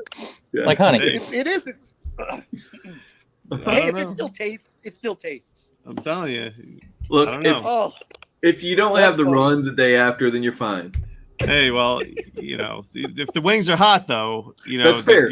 They Yeah, burn. you- You'll never know. That's true. Sometimes, And I don't you know know. how old the rest of you guys are, but the older I get, the hotter the wings. It is what it is. So Some wings burn twice. Sometimes you got to put a roll of toilet paper in the freezer.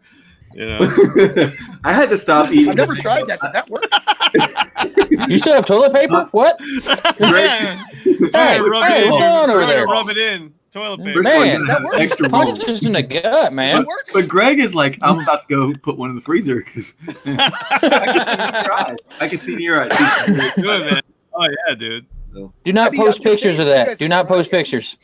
Well, you're in Minnesota. No, you no, could probably just keep yours outside, man. Right? I could. Although, hey, it got to 40 degrees today, boys. It was Whew. close to T-shirt 70 weather. here. It was. Guys, it was I don't want to talk about it. It was 88 here. Oh yeah, I heard about that. I heard about that southeast. 88 degrees. South. Oh, Heard about the south getting the heat wave. It's 88. 88. Yeah, Jesus. yeah. How was that running in that? I guess that's why you were running it at 8 o'clock at night or whatever. Right. I do almost all my runs in the evenings, nighttime, Yep. after when it gets hot. So yeah, Good point. actually I run a lot anyway at night because I try to let the baby get to sleep and because I want to help with all that. And right now I'm Mr. Mom, of course, so I'm making dinner as well. So, Nice. but I probably do like 4 or 5 of my runs a week at night anyway. So it doesn't matter. But it certainly helps when it's summertime and I'm like, okay, well, it's 98 degrees during the day. Maybe it's only 79 at night. I can get a run in. So Nice. it's brutal. So you do your own pod, Justin? You got your own pod? Yeah, and actually I haven't made, and I've been talking to my buddy recently. We need to put it out. We did it all through the season, but it's just a redraft pod. It's a bunch Okay. of streamers and waiver wire pickups and things like that, and players. It's called the Rundown. I know, right? Redraft, whatever. Well, if I I'm could laughing because Greg looks like he Yeah, turned that's into what a I'm video- laughing at. He looked like he turns into a video game or something. Are we supposed to be, like, shooting him, like, I mean, it would have been fair. So I'm looking at a screen with four of our faces there, and Craig's got this awesome beard, And it's- he's sideways. and he's moving sideways, and it just looks it's Just mesmerizing. Slowly It's just back and forth. It's great. But I mean, I really honestly thought it was okay to laugh at me for doing a redraft pod, so it was fine. He's got the toothbrush. You got the out. brush. Oh, crap. The famous toothbrush. No. Very good. Very good. So okay, so what do you start? It's through the regular season. Yeah, and actually, we probably got to do a little recap and then start talking some free agency now since something's happened. is it just once a week? Yeah, just once a week. Yeah, we Just just once a week? it's a buddy of mine that he's my best friend since late high school through college, etc. So we kind of started doing it this last season just to talk football and because we were starting to grow apart, whatever, families and everything. We're like, wait, we can't do this, and like we gotta make some time. So that's what we did. So like a Tuesday? Is it a Monday or a Tuesday? We try to record on Monday Waiver night. wires and stuff. Yeah, we try to record Monday night, and I usually get it out on Monday night, like an hour or two after we record, because I kind of figured out I don't do a whole lot of editing. I'm like out of house. I don't want to be going back. Yeah. But yeah, Brian joined me last for the last one, which was like the inaugural podcast, and I got a lot of work to do in the editing department. I got to figure that out. So. Well, I'll give you a couple tips real quick. Make notes on your time. Like, all right, so we're 1:44 in or whatever. Oh yeah. See something? Make a note on that, and then when you go to edit in reverse. Don't edit it from the front because it'll change your timeline. So if you edit it from reverse, it doesn't change those earlier ones. So just a little heads up. Nice. So that's some behind the scenes stuff that I had to figure out, because the first couple times I edited, I was like, oh, this sucks. I gotta listen to the whole thing again. Nice. So I just started making notes as I was recording, like, oh, well, that's a rough spot there. Let me fix that. There's a gap there, whatever. So yeah. So yeah, man. I mean, so I basically just want this pod to just kind of grow organically and just turn into what it wants to turn into.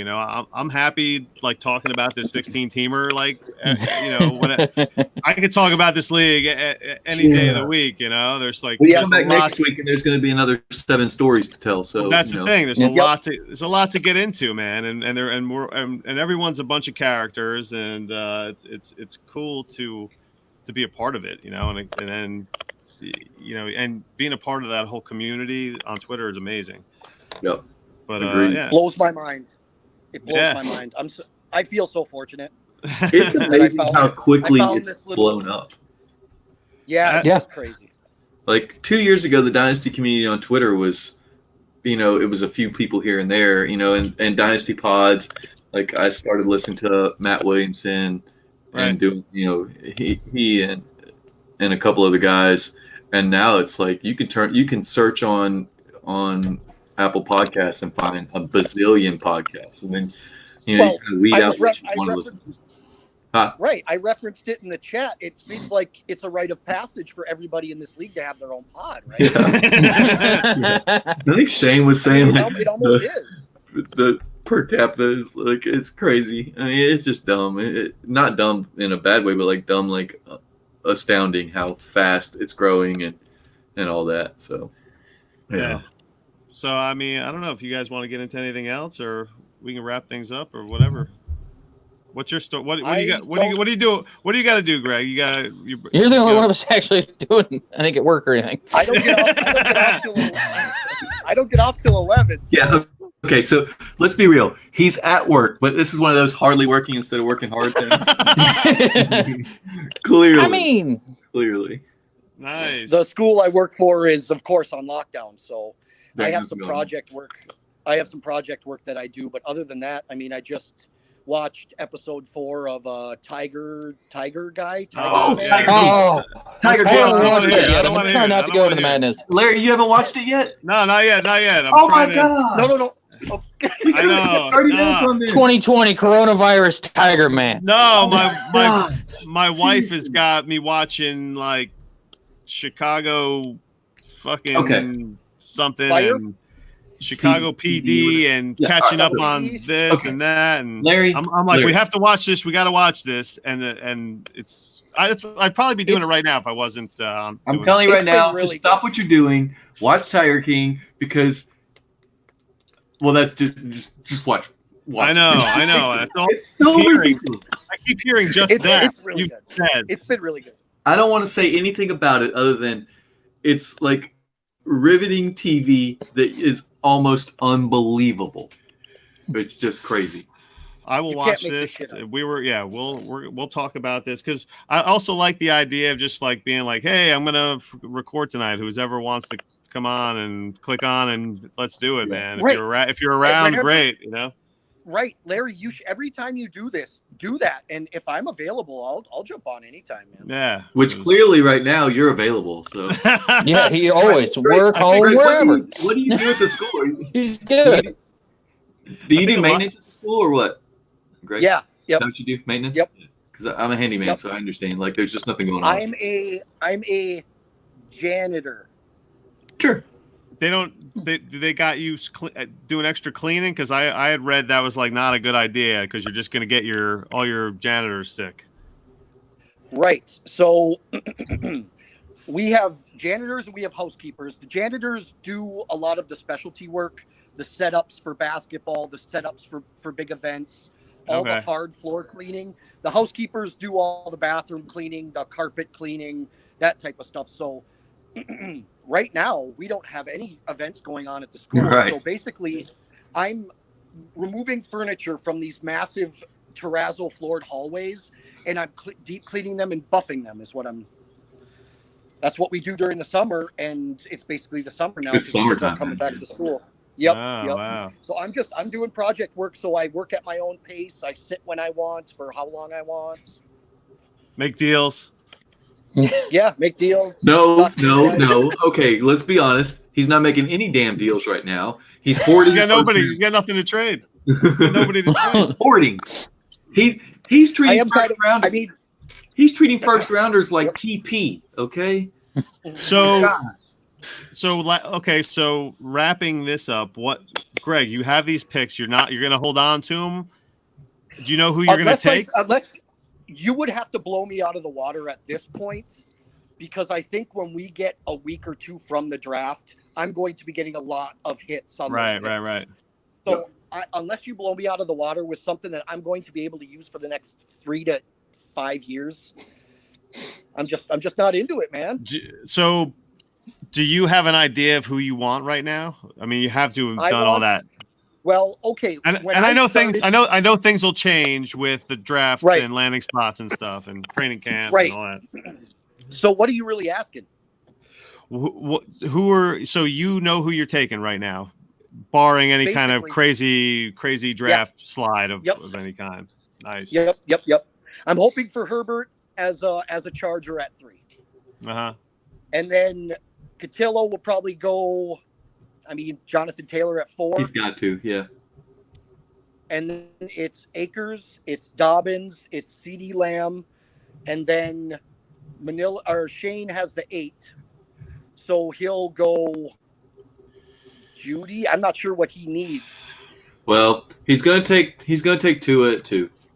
I'm assuming Burrow gets 1. He's gonna take Tua at 2 because he needs a quarterback. Right. And, and then I don't know what he's gonna take. If he ends up with, he'll probably trade it away before then. That's what I'm thinking, Brian. He's already tried to trade me the 2 like 7 times. There's no way Shane's going to hold on to anything that long. Right. No. So Greg, you're not a DeAndre Swift guy. You said Akers and Dobbins. Okay, so right. So I was just kind of filling in I would go Swift. Dobbins. Okay, because I'm a Georgia fan and I was getting offended. I understand putting Jonathan Taylor first because of what he did at the combine and his production, but don't make me. I mean, don't make me cry.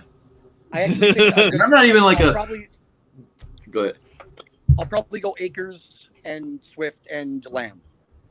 Yeah, because I like Akers. I think he's bigger and faster than Jonathan or J.K. Dobbins, but yeah, we'll see. I think Akers has the lowest floor and the highest ceiling of all these guys.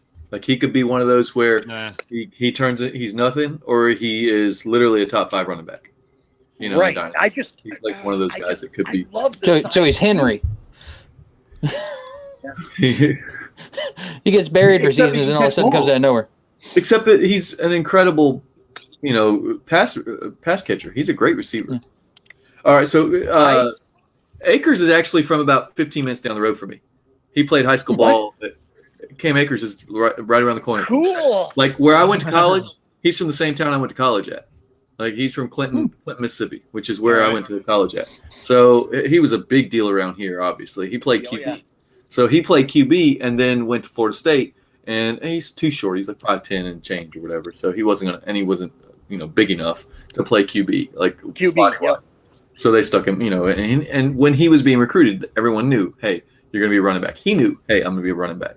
So he's still learning the position. I mean, and behind that offensive line, there's still a lot to learn because all he was doing was just running for his life back there. He made every yard he gained, all of those 1,100 yards he gained them on his own.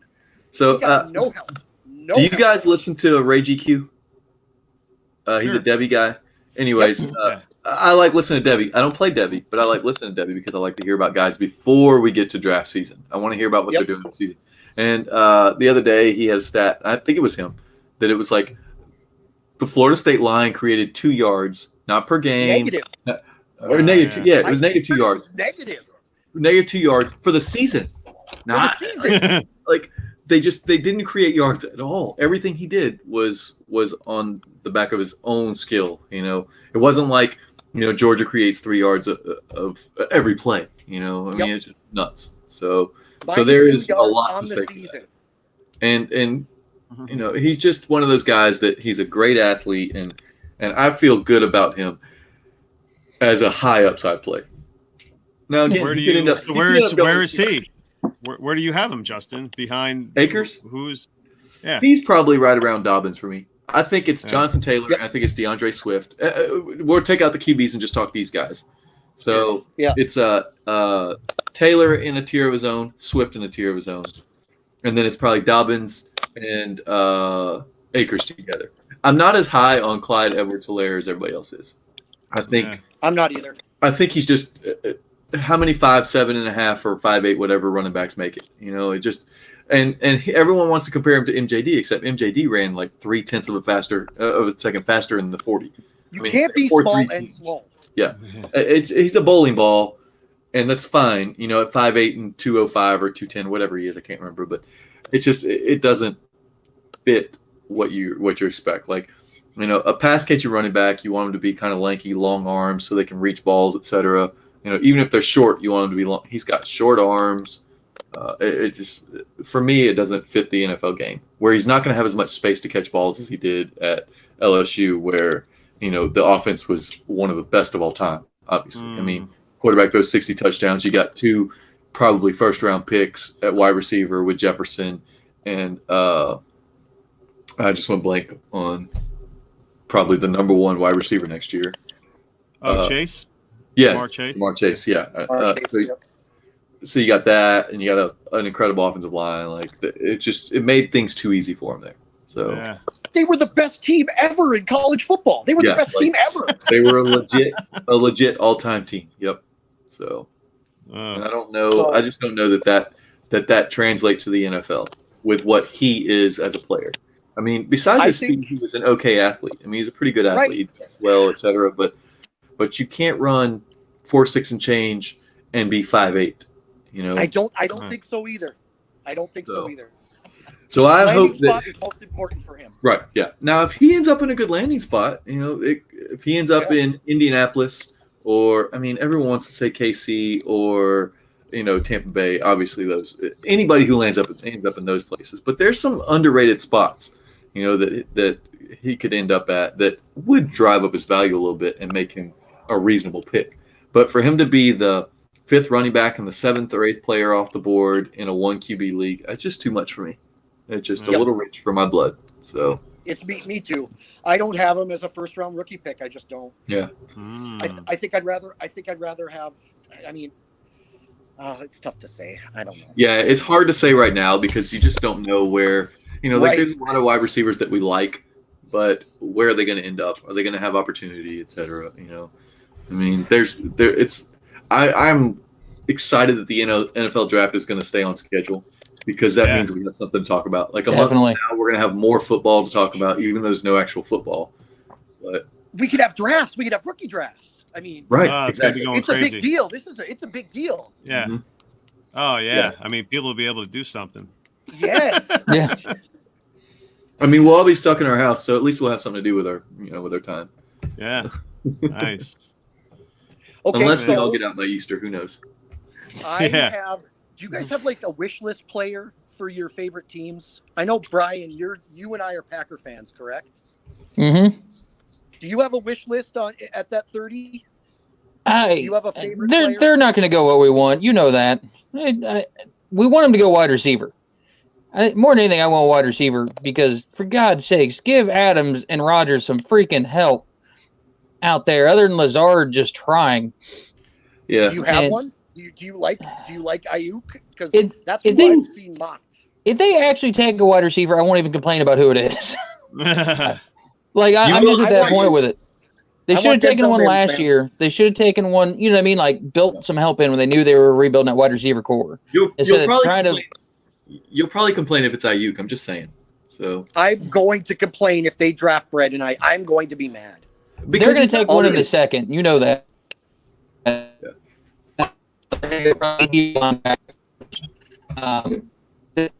somebody in the second. I hope Denzel Mims at 30. Just Right. Yeah. See, that's a player that would fit there is Denzel Mims. Like, come getting on, Mims in there. please, just one time. That's what's good about this Hey, draft. but we got Devin Funches. Yeah. Hey, We got. want Well, that's Funches? just to replace Jimmy Graham, right? Yeah, I'm positive they're going to change this designation to tight end. It's a Yes. trap because they The love the first- tight the ends first there, but they're trying to lull us into a sense of, okay, we're going after wide receiver, but nope, they're just going to slap a tight end designation, put him on the end of the line. Once he might be okay there. No, because Aaron Rodgers hates tight end. I'm aware he does, not for fantasy. I At just mean least like he's he'll be not out of the my way, wide receiver not taking wide receiver routes. Yeah, I think what happened was Jermichael Finley was decent, and then he slept with Aaron Rodgers' mom, and now Aaron Rodgers won't throw to a tight end. So I think that's just it. Like, I'm done with all these tight ends. I'm not throwing to any of them anymore. By the way, that also made me love the Jimmy Graham signing to the Bears. Was one of my favorite things at this entire free agency. Was just fantastic. How much money They did paid they a lot give of him? money. They paid a lot They of paid money like for him. 16 million, I think, 9 million guaranteed. Yeah, for 2 years. For- Like, okay, No well, offense to Jimmy Graham, I'm sure he's a great dude, but for his broken ass down tight end, 16 grand. And then they traded for Nick Foles, so best offseason goes to the Bears. Yeah, doesn't make much sense. I mean, how do you feel about Ebron on the Steelers? Oh, I like that for them. I mean, it gives them another big guy down there. Big Ben dumping it off to him. I don't hate it. They gave him some money too. Yeah. yeah. If So- Big Ben's arm is okay, that's gonna be a nice signing, and he's gonna be one of those sleeper back end tight end one kind of players. So Yeah, I mean, he'll might- be touchdown dependent, I think, week to week more than anybody, but I think he'll be fine. Speaking of Yeah, big, it would just help. I think it would help if he could play football. Yeah, well, You you know, I he doesn't just- actually I'm have to play not sure football he wants to because play football. they're not going to ask him to block. They do run 12 personnel like that. So McDonald and him will be on the field a good bit together. And McDonald will end up, pass blocking, and Ebron will end up being a slot wide receiver. Basically, he'll be a move tight end. Yeah. And whatever, he'll drop a passes. third of his passes, but whatever. Yep. So I like Winston. Jameis Winston. What do you think he's gonna? He's got to get a. You think these guys are just waiting for someone to get hurt? Is that how this is going to work out with between Yeah. Cam and How are Jameis? And, Cam and Jameis not signed anywhere? Like, this is the Okay, weirdest so part of the I offseason all right. to me. So as fantasy players, we love Jameis because he puts up a lot of points. As an NFL manager, coach, You're not touching him. you don't want a 30 interception guy. right? Cam, Yeah, is, I still- Cam is the weird I- one. But Cam, the thing about Cam is that none of these doctors can actually see him. So you can't get a medical on him. So how do you sign him? Yeah. Right now, the coronavirus is killing his value. It's killing anything that he can do because he can't go to 32 different doctors and interview with teams and stuff like that. So they don't know. You know what that means, though? So what? The Patriots are going to get him for peanuts and then go win like That's- 3 more Super Bowls. Like, that's a total Patriots move. Yeah. And Tom Yep. Brady's going to go to the Bucks and die. I don't know. Like, See, I really don't want them to because I want everyone to be like, all right, so the Bucks are going to be terrible and Tom Brady's not good anymore. That's just reality. All right. I'm in with you. Everyone has this whole, well, who is it? Who was it? Was it Brady or was it Belichick? What I really want to see is both of them suck. So everybody's going to be like, I don't know. I really don't. But I honestly could see if the Patriots roll out Jarrett Stidham, they're going to win like 5 or 6 games. The Bucks I are going to agree. win 7 games because, well, Brady's he's old. He can't throw downfield. I mean, the dude dumps it up and now great for Chris Godwin. But I'm terrified for Evans. Yeah, I'm I mean, terrified for Evans. Like, I think he's just going to absolutely crash because I agree that I don't think Tom Brady can chuck it. I don't care what Bruce Arians says. He can't get the ball downfield to Evans like Evans can get downfield. He throws ducks now. He throws ducks. That's a problem. So, Yeah. I did this the other day. I looked it up, and their average depth of target was like 10.7 for Chris Godwin. It was 15.4 for Evans. Godwin's actually faster than Evans, but he's strictly he's a possession Right. receiver. And Evans is that big guy who somehow creates just enough separation that he makes plays downfield. It's the strangest thing because I think Evans is like a 4.55 guy or something like that. He's not fast. He's 6'5" and 230. And Huge. He's a big boy. somehow he's got that basketball player mentality where he can box players out Yep. and use his Yeah. body, That control, high- et cetera. So He that's can high point the ball. right.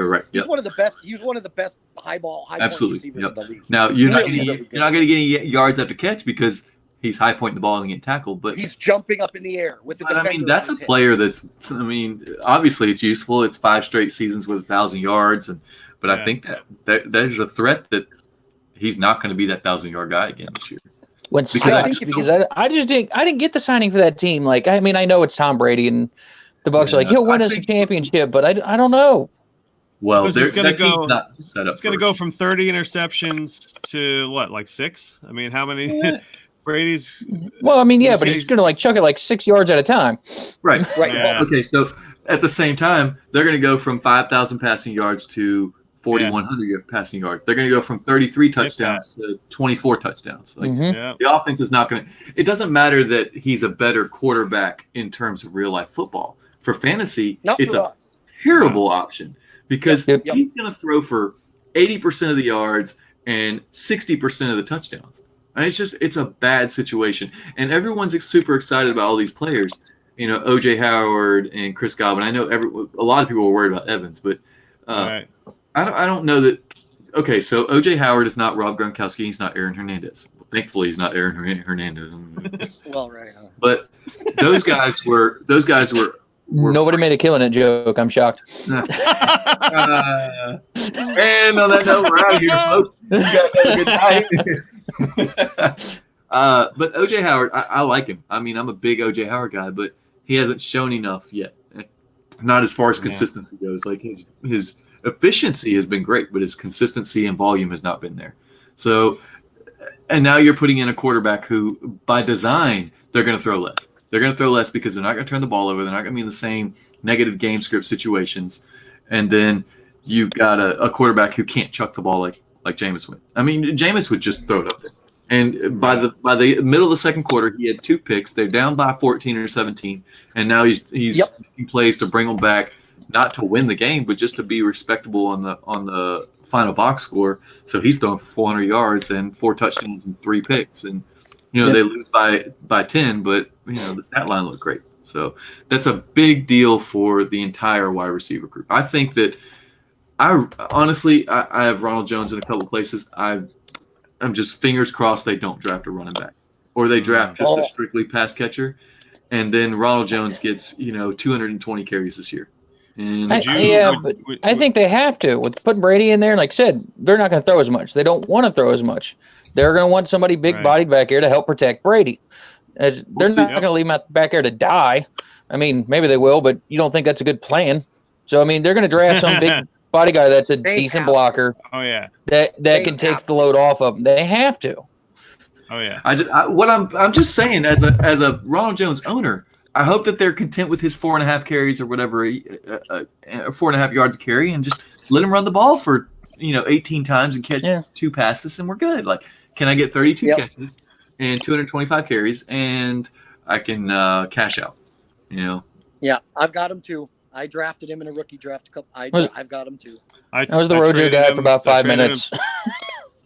I ended up with the 106 in that team that I mentioned earlier. That I at the middle of the season was like, oh crap, this team's not good enough to compete.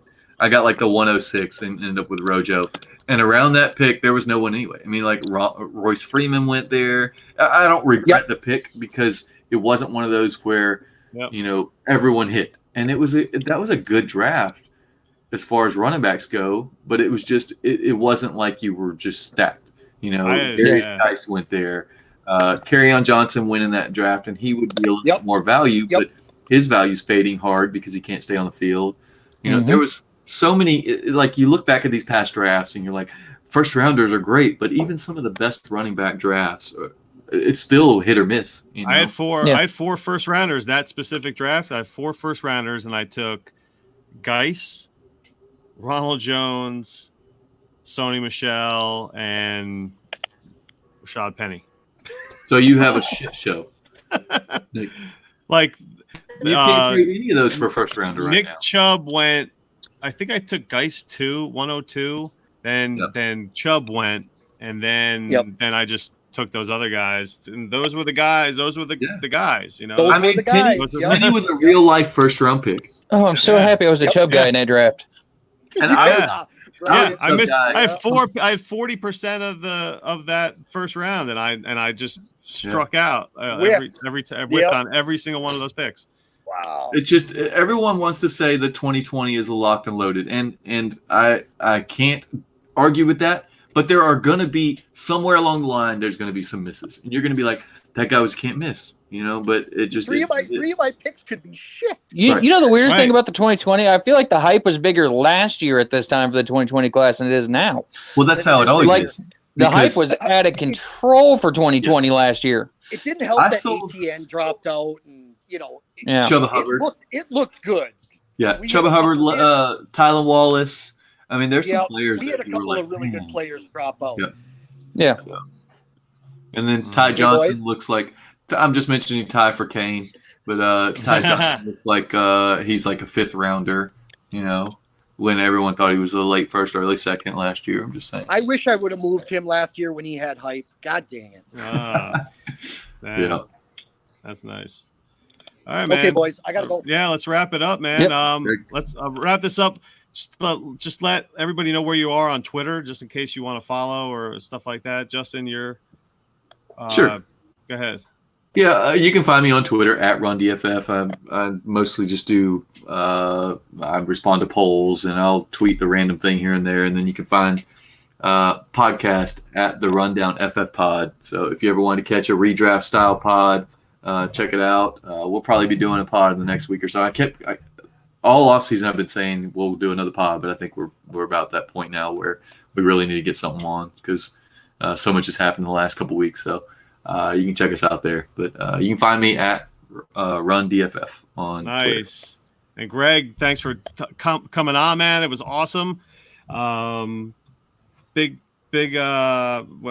when you joined the league, it just reinvigorated, just made everything fucking awesome, with all. And there's stuff on the waiver wire. Yeah. But the waiver wire is dry. I'm gonna have to use all my fab to get all those players. Yeah. Look, all right. So just a heads up, Darren Waller went for like $990 last before week 1 of the play. So I'm just saying, you might get one of those players back. Yeah. So yeah. Well, Greg, where can we find you on Twitter? I am at Gregel17, GREGGELS17. Nice. I don't have a podcast. Yeah, you're out. Yeah, man. Football. Nice. And Brian Hooten, do you make any knives this week? A few actually over here. Nice. When I get off of here, I'm out in the shop. I'm gonna get grinding some bevels. So nice, dude. But at Fishing for a Win, I need to get more active on Twitter. I'm kind of dead on account too much, so I need to get moving on that more. So, hey, by the way, get more stuff out there. Don't send Madman another knife, please. He was wasted the other night on that show, pulling out a knife. It was crazy. It was. Did y'all listen to that? I mean, he was. Whoo! It's like 2 episodes ago. I messaged Sipes. I was like, I'm listening to the podcast, and I messaged Sipes. I was like, please tell me you took the knife away. Please tell me you told him to put the knife down. He's like, Sipes said we had to stop recording to deal with that. Yeah, I heard that. He was pumped. Yeah, man. He was really pumped about it. Yeah, he was excited about his knife. So, yeah. I love it. Look nice, dude. Y'all all right, guys. Check out who's Twitter for the knives. Yeah, man. We'll get it together soon. This was awesome. We'll see you guys soon. Yep. All right, guys. Hey, it was a blast. Thanks, boys. Night, guys. Bye. Wash your hands. All right, dude.